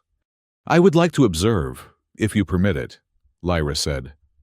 The Veshian archives contain descriptions of the Blade Symphony, but no visual records survive. "I welcome the company," Cale admitted. "And perhaps your energy affinity might offer insights my blundering attempts have missed." They settled into a routine over the following days. Morning sessions in the ship's cargo hold, cleared to allow space for Cale's practice of the dances. Afternoons spent studying the ancient texts now accessible through the artifact's knowledge. Evenings passed in comfortable conversation that ranged from galactic politics to personal histories.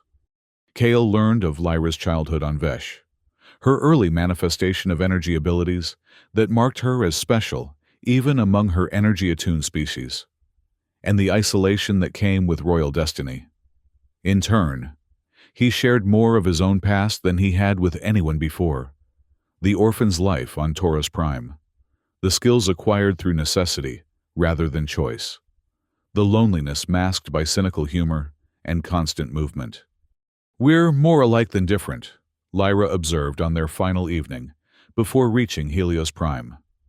They sat in the Whisper's small galley, sharing the last of a bottle of Lorian wine, gifted by Theron. Both defined by circumstances beyond our control, both seeking something more than the paths laid out for us. "Though your path was considerably more luxurious than mine," Cale pointed out with a teasing smile. "Gilded cages are still cages," Lyra replied without self-pity. "Freedom comes in many forms, not all of them involving questionable acquisitions from private collections."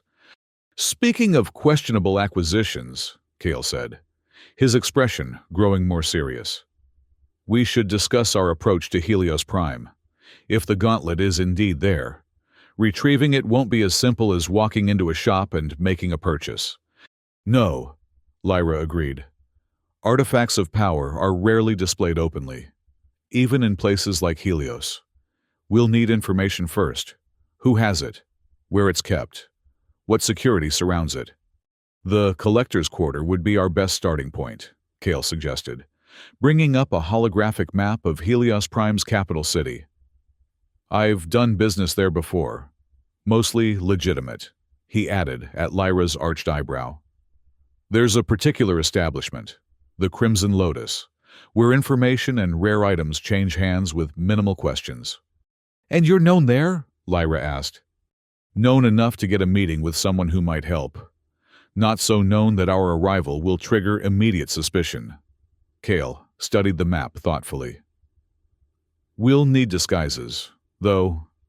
My face may be familiar to some, and your violet skin is distinctive even in a place as diverse as Helios." "I can adapt," Lyra said confidently. "Veshians have limited shape-shifting abilities. Not enough to completely change form, but sufficient to alter skin tone and minor facial features." Cale stared at her in surprise. "That's a remarkably useful ability you've neglected to mention until now." Lyra shrugged elegantly. "Royal training includes knowing when to reveal one's capabilities." The hyperdrive alarm sounded, indicating their approach to the Crimson Nebula. They returned to the cockpit, watching as the streaking stars of hyperspace resolved into normal space, and the breathtaking vista of the nebula spread before them. Vast clouds of glowing gas, primarily red but shot through with purple and gold, extended in all directions. At the nebula's heart, the Helios system star burned with unusual intensity, its planets mere specks against the cosmic backdrop. Beautiful, Lyra murmured. And deadly, I'm told. The radiation levels in the outer reaches are why we're taking the established shipping lane, Kyle finished, piloting the Whisper toward a corridor of relatively clear space, marked by navigation buoys. Though our upgraded shielding could probably handle direct passage now. They approached Helios Prime cautiously, joining the sparse traffic of merchant vessels and private ships that serviced the remote world. The planet itself was unremarkable, a rocky sphere with thin atmosphere, most of its surface inhospitable except for the sprawling dome city that served as its capital and only significant settlement. Kale transmitted their prepared identification codes, falsified, but convincingly so, claiming merchant status with cargo bound for the luxury markets. After a perfunctory check, they were granted landing clearance at one of the smaller commercial spaceports on the city's outskirts. Remember, Kale said as they prepared to disembark, Helios operates on a strict policy of non-interference. No central authority, no meaningful law enforcement. Each sector is controlled by whatever faction has the power to hold it. And the collector's quarter? Lyra asked, adjusting the simple but elegant merchant's attire she had chosen as her disguise. Neutral territory, mostly, Kale replied. The collectors themselves maintain private security, and an informal council ensures that violence is kept to a minimum. Bad for business. Lyra concentrated briefly, and before Kale's eyes, her violet skin shifted to a more common human tone, her distinctive facial structure softening into less remarkable features. The effect was subtle but effective. She would no longer stand out in a crowd as Veshian royalty. Impressive, Kyle acknowledged. He had opted for simpler disguise methods, different clothing, a facial implant that altered the line of his jaw, and tinted lenses that changed his eye color. The ring and pendant remained, though the former was concealed beneath gloves and the latter hidden under his clothing. They exited the Whisper, securing it with both conventional locks and a few special modifications Kale had installed. Anyone attempting unauthorized entry would receive several unpleasant surprises. The spaceport was busy, but not crowded. Various species and droids going about their business with the purposeful efficiency of a commerce-driven society. A public transport took them to the collector's quarter, a section of the dome city distinguished by its architecture. Older, more ornate buildings with intricate security systems, visible even to casual observation.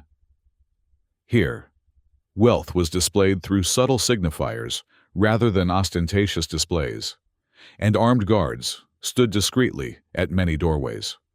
The Crimson Lotus occupied a corner position at the intersection of two main thoroughfares, its entrance marked only by a small, holographic flower that bloomed and folded in an endless cycle. No windows offered views of the interior, and the single door was attended by a massive humanoid whose species Kale couldn't immediately identify. "State your business," the doorkeeper rumbled as they approached. "We seek information," Kale replied smoothly. "Regarding a historical artifact of the Caldwell lineage. I believe Madame Vex might be interested in our inquiry." The doorkeeper's expression didn't change, but something in its posture shifted subtly. "Wait here."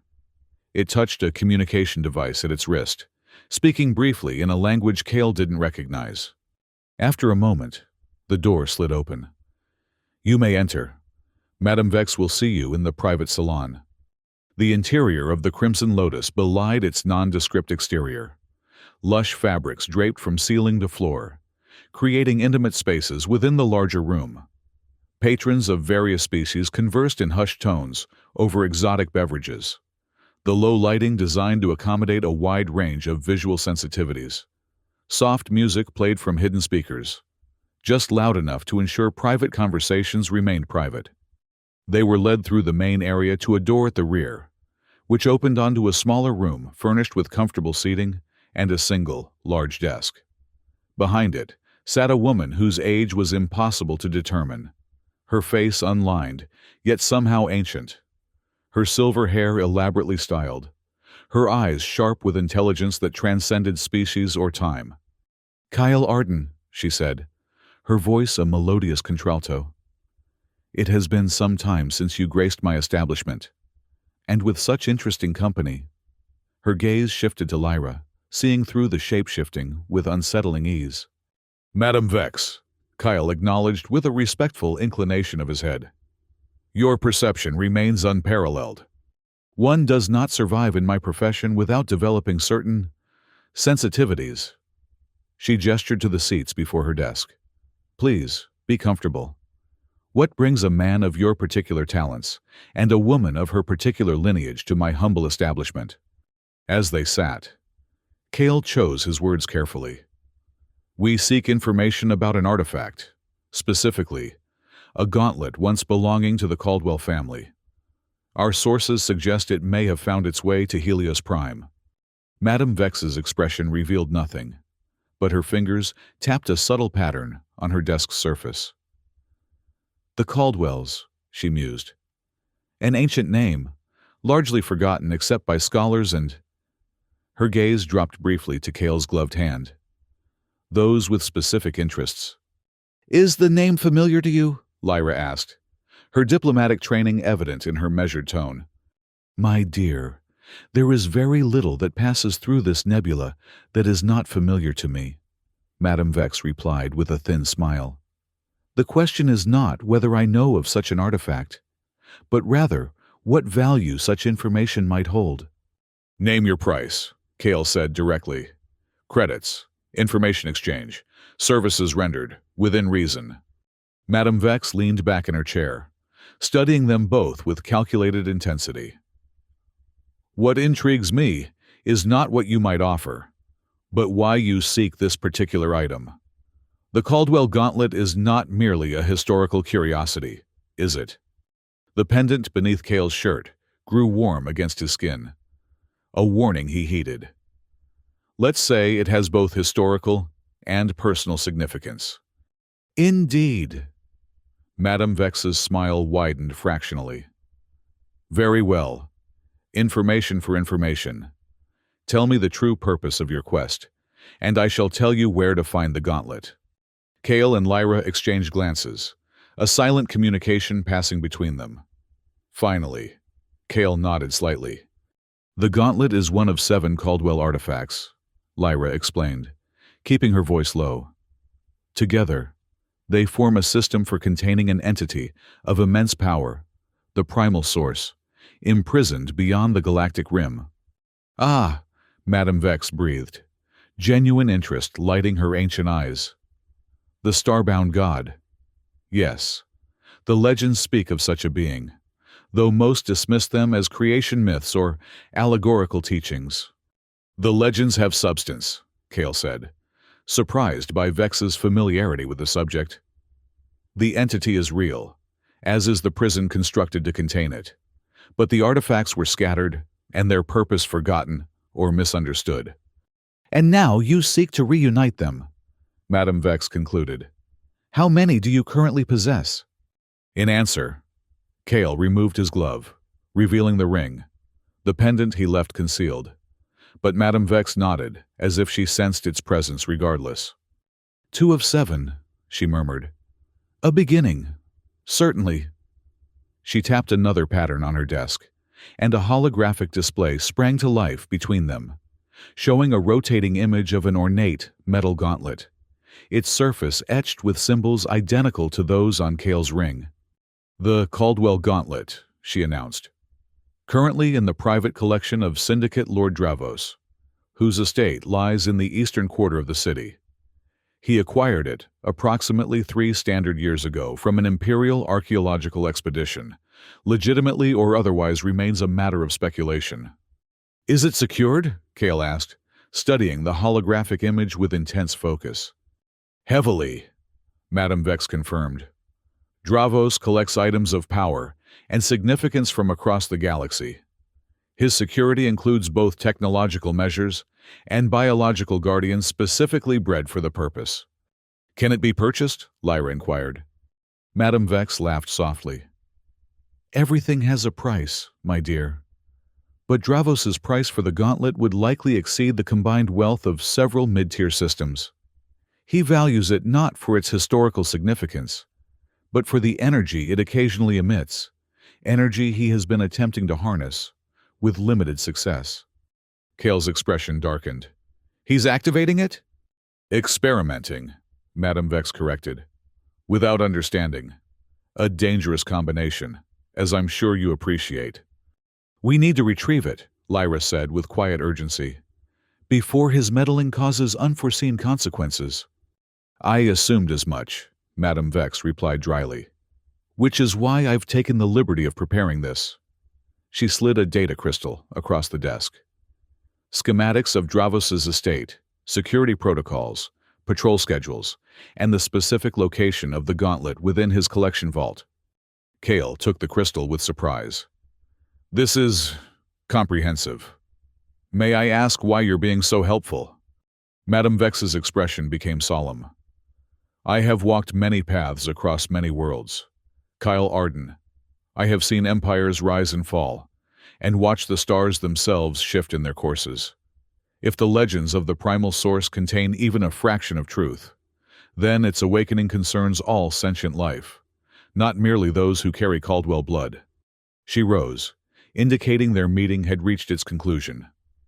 Take the data, use it wisely, and when you face what waits beyond the rim, for face it, you shall. I have no doubt. Remember that even gods must answer to the natural order eventually. They left the Crimson Lotus with the data crystal and a new sense of urgency. The Whisper's secure systems would allow them to study the information without risk of interception. But Kale's instincts told him time was of the essence. Dravos's experimentation explains certain energy fluctuations I've sensed since we entered the nebula, he said, as they made their way back toward the spaceport.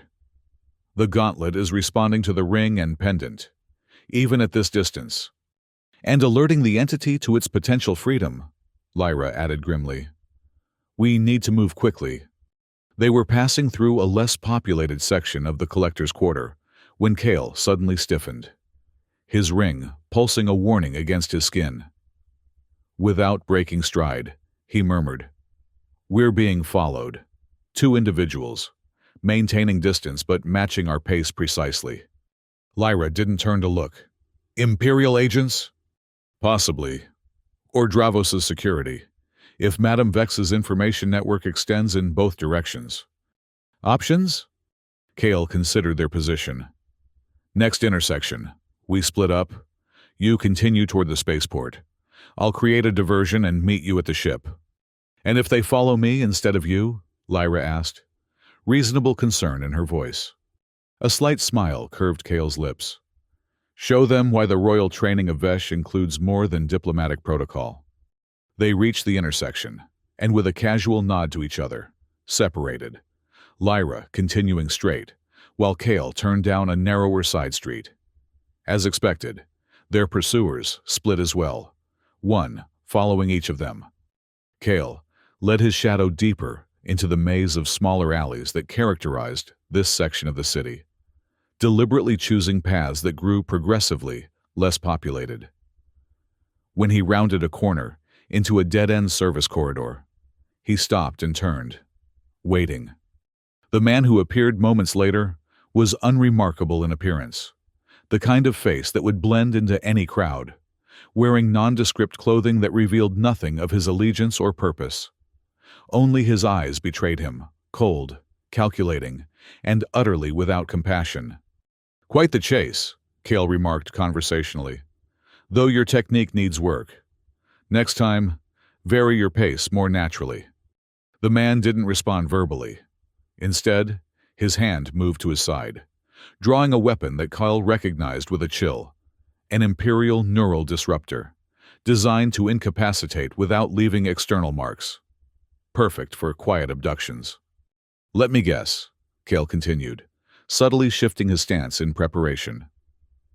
The Empire has taken a sudden interest in antique jewelry? Or perhaps it's the company I keep that concerns your masters. The artifacts. The man finally spoke, his voice as nondescript as his appearance. All Caldwell relics are now classified as Imperial security priorities. Surrender the ring and your companion's location, and you may yet leave Helios alive. Tempting, Kale replied with mock consideration. But I've grown rather attached to my accessories. The ring pulsed beneath his glove. Ready to channel energy into the dance, he was already beginning in his mind. The Imperial agent raised his weapon. This isn't a negotiation. No, Kyle agreed, his casual demeanor dropping away like a discarded cloak. It isn't. What followed happened so quickly that an ordinary observer would have seen only a blur of movement. The third dance unfolded in the confined space of the alley, not the full form that Kyle had used in the palace against multiple opponents, but a concentrated variant focused on a single target. The disruptor fired, its energy beam slicing through the space Kale had occupied a heartbeat before. His blade, drawn in the same motion that moved him aside, caught the second shot and redirected it into the wall beside them, leaving a smoking crater in the metal surface. The Imperial agent barely had time to register surprise before Kale closed the distance between them, his blade tracing a pattern that seemed to bend light around its edge. The weapon fell from suddenly nerveless fingers as precise neural points were stimulated in sequence, rendering the agent immobile but conscious. The Empire's interest in Caldwell artifacts is recent, Kale said, kneeling beside the paralyzed man. Coinciding, I suspect, with increased activity from our mutual acquaintance beyond the rim. Tell me who gave the order. The agent's eyes widened, the only movement his condition permitted. High command, he managed through barely moving lips. Directive from the Emperor himself. All artifacts to be secured for the Glory Project. The Glory Project? Kale pressed. What is it? But the agent had exhausted his ability to resist the neural paralysis, his consciousness fading as the body's natural defenses shut down non-essential functions. Kyle frowned, sensing the man would recover in a few hours, but offer no further information. A subtle change in the air behind him was his only warning. Kale rolled sideways as another energy beam scorched the ground where he had knelt. The second Imperial agent, the one who had followed Lyra, stood at the alley's entrance, weapon raised for another shot. She sends her regrets, the agent said with cold professionalism. Your companion proved more resilient than anticipated. Relief flashed through Kale at the implication that Lyra had escaped, quickly followed by focused determination. This agent was different from the first, more experienced, judging by the way she held her weapon and positioned herself to minimize target profile. The Empire's getting desperate, Kale observed, calculating distances and angles for his next move. Sending field agents after artifacts they barely understand. We understand enough, the woman replied. Enough to know they cannot be left in the hands of untrained civilians with delusions of grandeur. Her disruptor fired again, but this time Kale was ready. The blade in his hand spun in a pattern dictated by the ring's pulsations, creating a field that didn't just deflect the energy beam, but absorbed it entirely. The agent's composure cracked slightly, surprise registering in her eyes as she fired again with the same result. Before she could adjust her strategy, Kale launched into the fourth dance, the one he had used against the facewalker at the palace. Reality seemed to warp around his blade, as it cut not through physical matter, but through the fabric of space itself. The agent found herself suddenly disarmed, her weapon cleaved in two by a strike that should have been physically impossible given the distance between them. Kyle advanced, the fourth dance transitioning seamlessly into a restraining form that bound the agent in loops of distorted gravity. She struggled briefly against the invisible constraints before recognizing the futility of resistance. The Glory Project, Kale repeated, his blade held steady. What is it? The agent's lips pressed into a thin line, but fear flickered behind her professional mask. Classification Level Alpha. Beyond my clearance. But you know it involves Caldwell artifacts, Kale pressed, and the entity beyond the rim. Something in his phrasing caught her attention.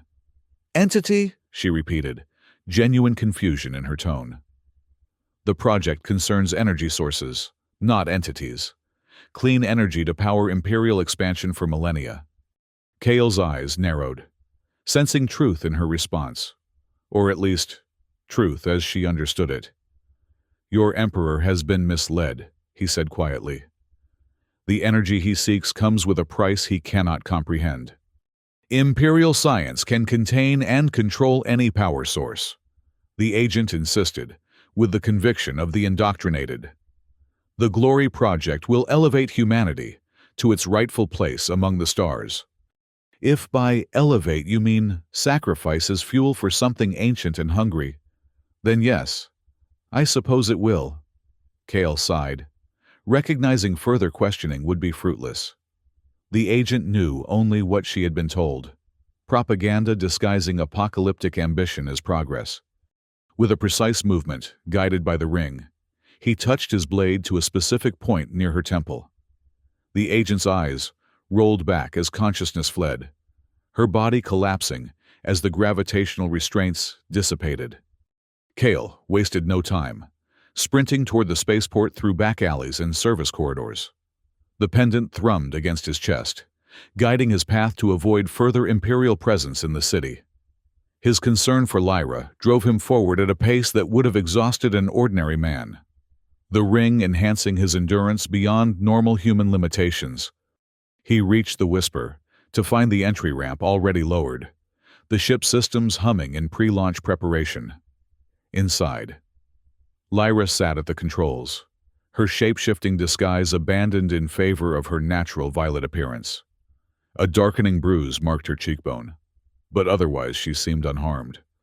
Imperial agents, Kale said unnecessarily, as he sealed the hatch behind him.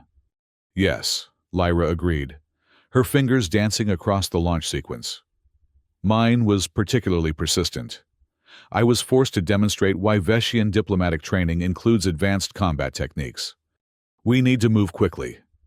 Kale slid into the co-pilot seat, assisting with the launch preparations. The Empire knows about the artifacts. They're collecting them for something called the Glory Project. Energy harvesting, ostensibly. But I suspect the truth is far darker. The entity is influencing Imperial leadership, Lyra said grimly, using their ambition as a vehicle for its own liberation. The Whisper lifted off smoothly, accelerating toward the upper atmosphere with greater speed than caution might have dictated. No pursuit immediately manifested, but both felt the pressing urgency of their situation. We need to secure the gauntlet before either Dravos's experiments or Imperial agents activate it fully, Kyle said, studying the data crystal's contents on a secure display. According to this, Dravos's estate has a predictable security rotation at third watch, approximately 6 hours from now. Too long to wait, Lyra decided, setting a course that would take them to the far side of Helios Prime, away from the city. Every moment the gauntlet remains active increases the risk. We go now, using the element of surprise while Imperial forces are still searching the city for us. Kale nodded agreement, impressed once again by her decisive nature. The estate has atmospheric defenses, but the Whisper's stealth systems should get us close enough for a ground approach. They flew in tense silence, the ship skimming low over Helios Prime's barren landscape. Occasional monitoring stations appeared on their sensors, but the enhanced systems installed on Loria allowed them to adjust course to avoid detection. Dravos's estate eventually appeared on the horizon, a sprawling compound surrounded by high walls. Its central structure, a pagoda-like tower that rose 12 stories above the rocky terrain. Landing lights illuminated private docking bays, while security drones patrolled in precise patterns around the perimeter. Ostentation masquerading as taste, Lyra observed as they studied the compound through the Whisper's sensors. Typical of those who acquire wealth without the cultural context to appreciate it properly. His lack of aesthetic refinement is the least of his failings, Kale replied, noting the slave quarters visible on the compound's eastern edge. Helios Prime's non-interference policies allow practices that would be criminal in civilized systems. They found a landing site in a narrow ravine approximately half a mile from the estate's western wall, close enough for a quick approach, but beyond the range of standard security sensors. After setting the Whisper's defensive systems to maximum alert, they prepared for the infiltration. Kale exchanged his merchant disguise for more practical attire, form-fitting dark clothing with multiple hidden weapon sheaths and equipment pouches. Lyra likewise changed into a close-fitting suit, apparently made from some Veshian material that absorbed light rather than reflecting it. "Another royal training surprise?" Kale asked with a raised eyebrow. "Veshian ceremonial hunting attire," Lyra explained, checking the fastenings with practiced efficiency. "Adapted for more practical applications?" They approached the compound on foot, using the ravine's shadows for cover until they reached the base of the western wall. According to the schematics, this section featured fewer sensor arrays due to the difficult terrain, a weakness Madame Vex had thoughtfully highlighted in her data. The wall itself rose 30 feet, its surface smooth, except for decorative elements that, intentionally or not, provided potential handholds. Kale removed a small device from his equipment belt, a gravity modifier that would allow them to scale the wall without traditional climbing gear. "Stolen Imperial technology," Lyra guessed, as he calibrated the device. "Liberated," Kyle corrected with a slight smile. "From someone who had previously liberated it from someone else. The chain of ownership becomes philosophical after a certain point." The device, when activated, created a localized field that reduced gravity within a 3-meter radius. They rose up the wall's face with ease, their movements more like swimming than climbing. At the top, Kyle deactivated the field before it could trigger the compound's more sophisticated internal sensors. They crouched on the wall's wide top, surveying the gardens below. Ornate fountains and sculpted vegetation created a labyrinth of sightlines and shadows, while the occasional patrol of both human guards and biomechanical constructs moved in predictable patterns. "The collection vault is in the tower's 4th level," Kyle whispered, consulting the schematic displayed on a small projector. "Accessible via a secured lift or emergency stairs." "Guards?" Lyra asked, her violet eyes tracking a patrol's movement with predatory focus. 4 stationed outside the vault itself, plus whatever internal security systems protect the collections. Madame Vex's information suggests both conventional measures and some form of energy field specifically calibrated to the artifact's signatures. "To contain their power," Lyra nodded, "which means the field might react to your ring and pendant when we approach." "A complication," Kale agreed. "But potentially useful, if we can use that reaction to locate the gauntlet precisely within the vault." They descended into the garden, using handholds in the wall's decorative facing, dropping the final distance to land silently on soft soil. Moving from shadow to shadow, they evaded the first patrol with ease, timing their progress to coincide with the guards' predictable rotations. The garden gave way to a courtyard surrounding the central tower, its open space illuminated by floating light globes that left few shadows for concealment. Here, they would need to rely on speed rather than stealth. Kale's ring pulsed a warning, just as he was about to signal their dash across the exposed area. He froze, pulling Lyra back into deeper shadow as a new figure emerged from the tower's main entrance. A tall, elegantly dressed man whose bearing spoke of absolute authority. Behind him followed a procession of assistants and guards, all maintaining a respectful distance. "Dravos," Kale breathed, recognizing the Syndicate Lord from images included in Madame Vex's data. They watched as Dravos issued instructions to his entourage, his gestures imperious and impatient. Even from a distance, something about his movements struck Kale as oddly familiar, a specific cadence that resonated with disquieting recognition. The pendant at his chest grew warm, pulsing in time with the ring. Understanding dawned with chilling clarity. He's been influenced, Kale whispered. The gauntlet's power has been affecting him, changing his patterns of thought and movement to align with the entity's desires. Lyra's eyes narrowed as she studied the Syndicate Lord. How advanced is the influence? Impossible to tell without closer observation, Kyle replied. But the similarity to the Facewalker's mannerisms is concerning. They watched as Dravos and his entourage moved toward one of the compound's auxiliary buildings, apparently preparing for some sort of demonstration or experiment. The timing created both opportunity and urgency, with Dravos occupied elsewhere. The vault might be more accessible, but whatever experiment he planned likely involved the gauntlet. We need to move now, Lyra decided, while his attention is diverted.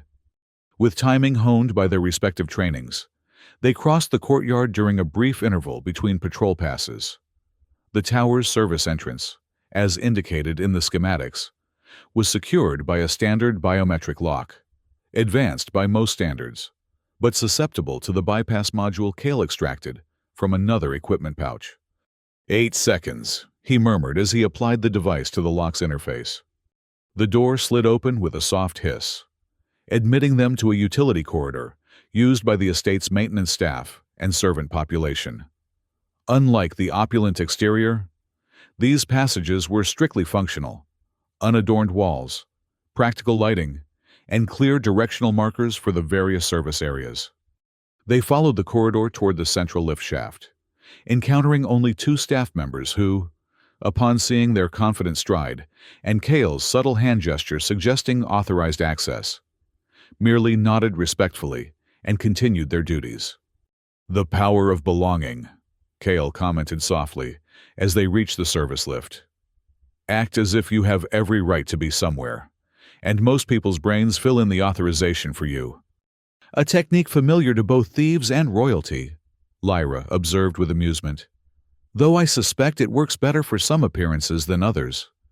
The service lift required another bypass, this one taking longer as the security increased with proximity to the collection levels. Eventually, the doors opened onto a corridor distinctly different from the service areas below, richly appointed with artwork and display cases containing minor treasures, a prelude to the main vault at the corridor's end. As expected, 4 guards stood at attention outside the vault door, heavily armed and armored individuals whose alert postures suggested more professional training than the regular patrols. Direct confrontation would create noise and potentially alert Dravos to their presence. Kale reached into another pouch, removing a small sphere with subtle indentations marking its surface. Respiratory sedative, he explained quietly. Non-lethal but fast-acting. Hold your breath when I activate it. At Lyra's nod, he pressed a specific pattern into the sphere's surface and rolled it down the corridor toward the guards. It came to rest approximately 10 feet from their position, where it began emitting an invisible, odorless gas designed to render organic beings unconscious within seconds. The guards reacted with professional speed, reaching for weapons and communication devices, but not quickly enough. One by one, they slumped to the floor, overcome by the sedative before they could raise the alarm. Kale and Lyra moved forward once the sphere indicated complete dispersal of the gas. The vault door itself presented a more significant challenge. A massive circular portal of some metallic compound Kale didn't immediately recognize, secured by multiple locking mechanisms including physical bolts, electronic systems, and what appeared to be DNA-encoded biorhythmic scanners. Excessive, Lyra commented, studying the door with a critical eye. But not insurmountable, Kale replied, removing several more specialized tools from his equipment. The physical locks I can manage. The electronic systems will require some creative interface work. The biometric elements. He glanced at her with a raised eyebrow. Will respond to certain Veshian energy manipulations, Lyra finished, flexing her fingers as a subtle violet glow began to emanate from her skin. An application of royal training not typically shared with outsiders. They worked methodically, Kale defeating the mechanical and electronic security, while Lyra focused on the biometric elements. As they progressed, both ring and pendant grew increasingly warm, responding to whatever lay within the vault. The final lock disengaged with a series of heavy clicks, and the massive door began to swing open on silent hinges. Beyond lay a chamber that defied easy description, a space that seemed larger than the tower's dimensions should have allowed, filled with carefully arranged display cases containing treasures from across the galaxy. Dimensional manipulation, Kale murmured, recognizing the spatial distortion that allowed the vault to exist partially outside normal spacetime. Expensive and dangerous technology, Dravos spared no expense. They entered cautiously, aware that additional security measures might activate once inside. The vault's atmosphere was precisely controlled for preservation purposes. The lighting adjusted to minimize damage to sensitive artifacts, while still showcasing their beauty or significance. The ring and pendant now pulsed in unison, directing them through the labyrinth of display cases toward the vault's center. There, elevated on a pedestal and surrounded by monitoring equipment, rested the Caldwell Gauntlet, an intricate creation of the same shifting metal as the pendant, etched with symbols that seemed to move when viewed from different angles. Unlike the other artifacts in the vault, the gauntlet was not simply displayed, but actively contained within an energy field, visible as a subtle distortion in the air around it. Connections ran from the field generators to data collection systems that recorded its occasional energy emissions. Dravos has been studying it intensively, Lyra observed, examining the equipment. These readings indicate increasing activity over the past month, coinciding with our retrieval of the ring and pendant. The artifacts call to each other, Kale confirmed, feeling the pull between the items he carried and the gauntlet before them. Which means our presence is likely triggering alerts in Dravos's monitoring systems. As if in confirmation, a subtle alarm began to sound throughout the vault, not the blaring emergency signal he had expected, but a soft, insistent tone designed to alert rather than alarm. Time constraints have officially tightened, Kale said grimly. Any ideas on bypassing that containment field? Lyra studied the energy pattern for a moment, then nodded. It's calibrated to contain energy moving outward from the gauntlet. If we can create a resonance pattern that pulls, rather than pushes. She placed her hands near the field, not touching it but allowing her natural Veshian energy to interact with its boundaries. Simultaneously, Kale removed his glove, exposing the ring to create a triangulation effect with the pendant against his chest. The containment field flickered, its parameters confused by the unexpected approach. Rather than energy attempting to escape the field, external energy was being drawn toward it in a pattern its designers had never anticipated. With a soft pop of displacing air, the field collapsed entirely. The gauntlet remained on its pedestal, but now unprotected except for standard security measures designed to prevent physical theft. Impressive, Kale acknowledged as Lyra stepped back with a satisfied smile. Veshian energy manipulation, she replied. The principles are similar to your Blade Symphony, though applied differently. The alarm tone changed pitch, indicating escalation of the security response. They had minutes, perhaps less, before armed personnel would arrive to investigate. Kale reached for the gauntlet, hesitating just before contact. This will be intense, he warned. If the ring and pendant synchronization was any indication. I'll be ready, Lyra assured him, positioning herself to watch both him and the vault entrance. Taking a deep breath, Kale grasped the gauntlet with his ring hand. The effect was immediate and overwhelming, a surge of energy that raced up his arm and throughout his body, carrying with it a flood of knowledge, memory, and power that threatened to drown his consciousness in its intensity. The gauntlet seemed to melt and reform around his hand, adjusting its dimensions to fit him perfectly while maintaining its intricate patterns and structures. The ring, rather than being covered by the metal, somehow merged with it, creating a seamless integration of both artifacts. Visions flashed through Kale's mind, ancient battles against forces that defied description, rituals of binding performed by ancestors whose faces echoed his own, and beyond it all, a presence so vast and terrifying that his mind instinctively shied away from direct comprehension. "Kyle!" Lyra's voice reached him through the tempest of sensation, anchoring him to the present moment. "We need to move! Now!" Reality reasserted itself with jarring abruptness. Kale found himself on one knee, the gauntlet now firmly attached to his hand and forearm, its metal gleaming with internal light that pulsed in harmony with both ring and pendant. "That was," he began, struggling to articulate the experience. "Something to process later," Lyra finished for him, helping him to his feet. "Guards are approaching, at least 8, heavily armed." The new connection between artifacts had momentarily overwhelmed him. But now, Kale felt a clarity and power, unlike anything he had experienced before. The 3 Caldwell relics, united after centuries of separation, created a synergy that enhanced not just his physical capabilities, but his perception of reality itself.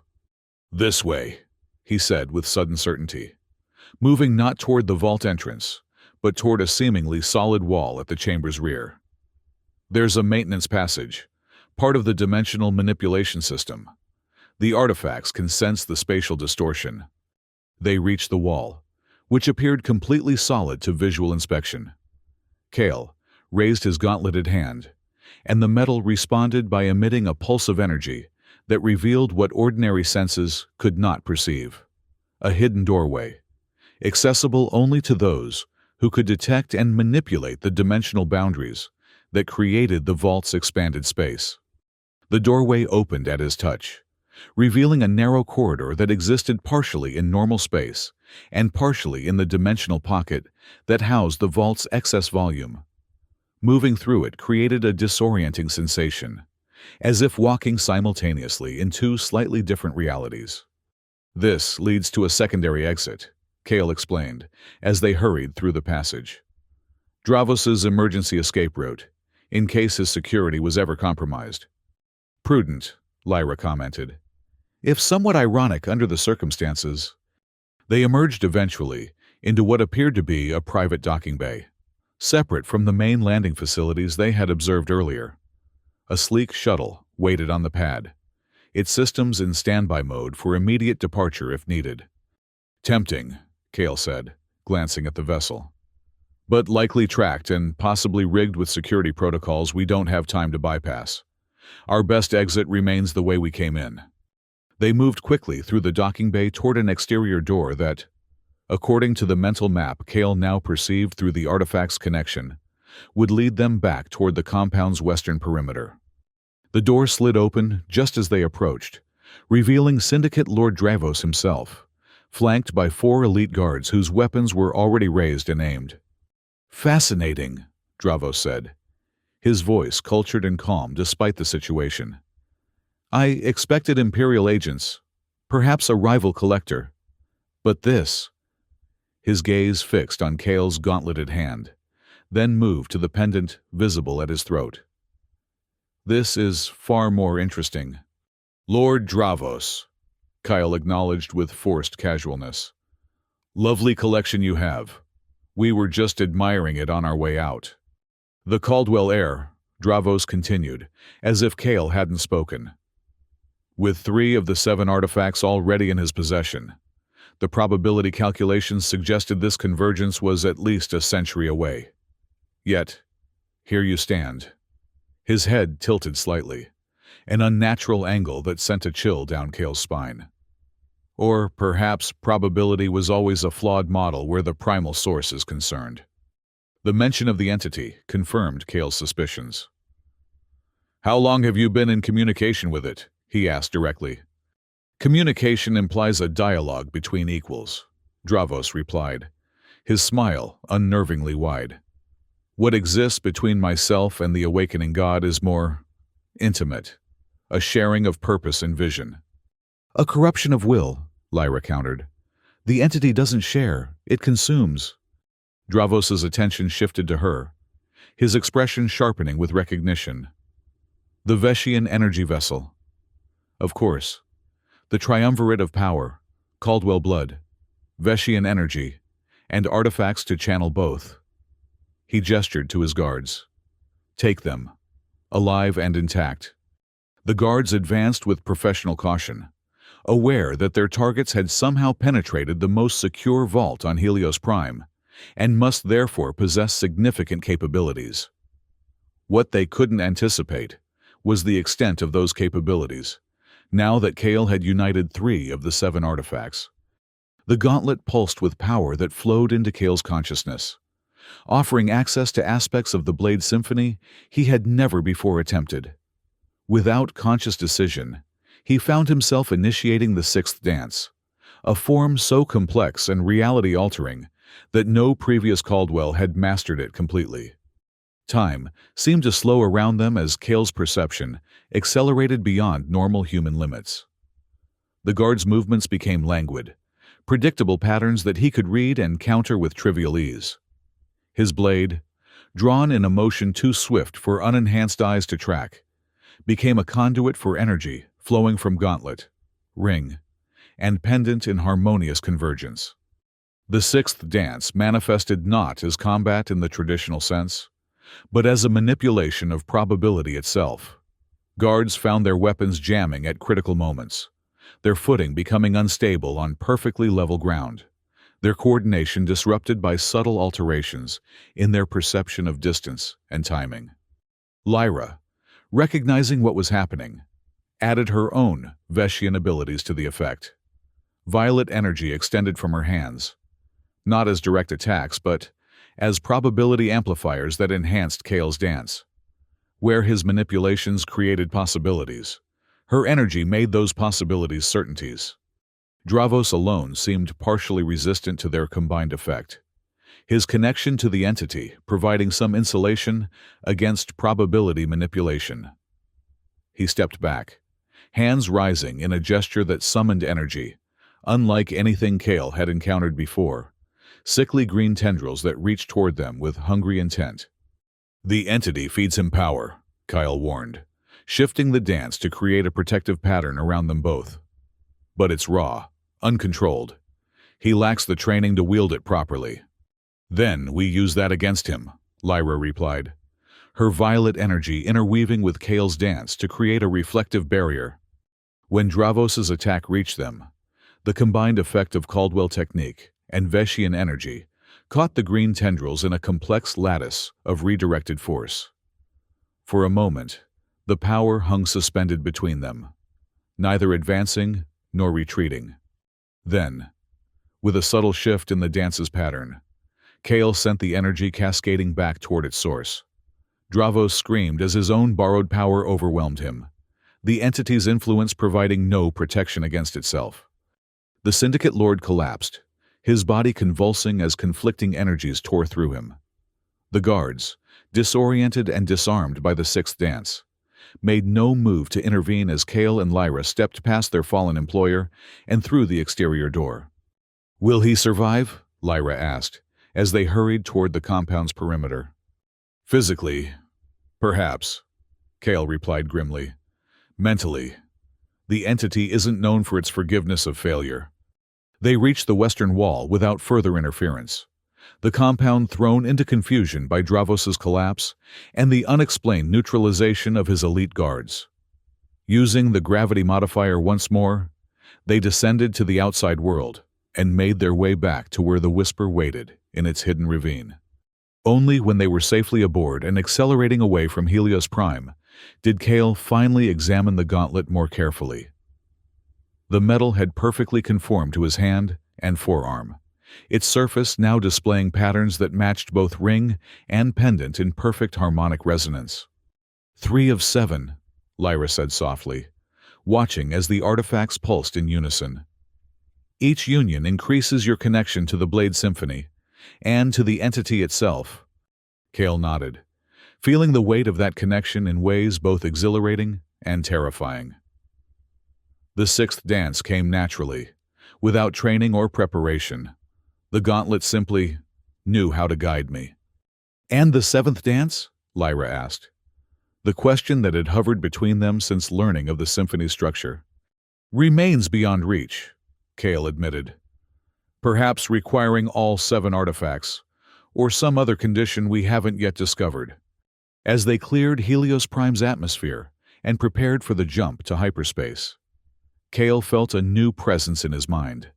Not the invasive corruption that had claimed Dravos, but a more subtle awareness, a connection to something vast and ancient that observed with patient malevolence from beyond the galactic rim. The entity had noticed them now, its attention drawn by the union of 3 artifacts and the performance of the 6th dance. The game of shadows and proxies was ending. What followed would be direct confrontation on a scale neither of them could fully comprehend. Where to next? Lyra asked, breaking into his troubled thoughts. Kale consulted the knowledge now flowing freely between the artifacts, searching for the location of the 4th relic, a Caldwell helm said to grant its wearer perception beyond ordinary space-time. The Frostrum Expanse, he decided, a frozen world where the Empire maintains a research facility dedicated to temporal phenomena. According to the Gauntlet's knowledge, the helm has been there for at least 50 years, though those studying it have no idea of its true nature or capabilities. The Empire again, Lyra mused. Their involvement with multiple artifacts cannot be coincidence. No, Kyle agreed, as the hyperdrive engaged, stars stretching into streaks of light around them. The entity has been influencing Imperial leadership for generations, guiding them to collect the artifacts while keeping them ignorant of the true purpose. The Glory Project, Lyra connected.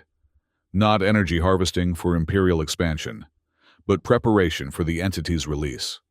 As the Whisper accelerated beyond conventional physics, carrying them toward their next destination and challenge, Kale felt the weight of destiny settling more firmly upon his shoulders. The last, Caldwell heir, the princess with toxic energy, and artifacts of reality-altering power, all pieces in a cosmic game whose stakes encompassed existence itself. The entity watched, waited, and planned from its prison beyond the stars. And in the vast darkness between galaxies, something ancient stirred with renewed purpose as its freedom drew ever closer. But for the first time in millennia, opposition had arisen that it had not anticipated. A convergence of bloodline, energy, and artifact that offered not liberation, but a renewal of its ancient binding. The game had changed. The players had taken the board, and the final movements of a dance older than civilization itself had begun.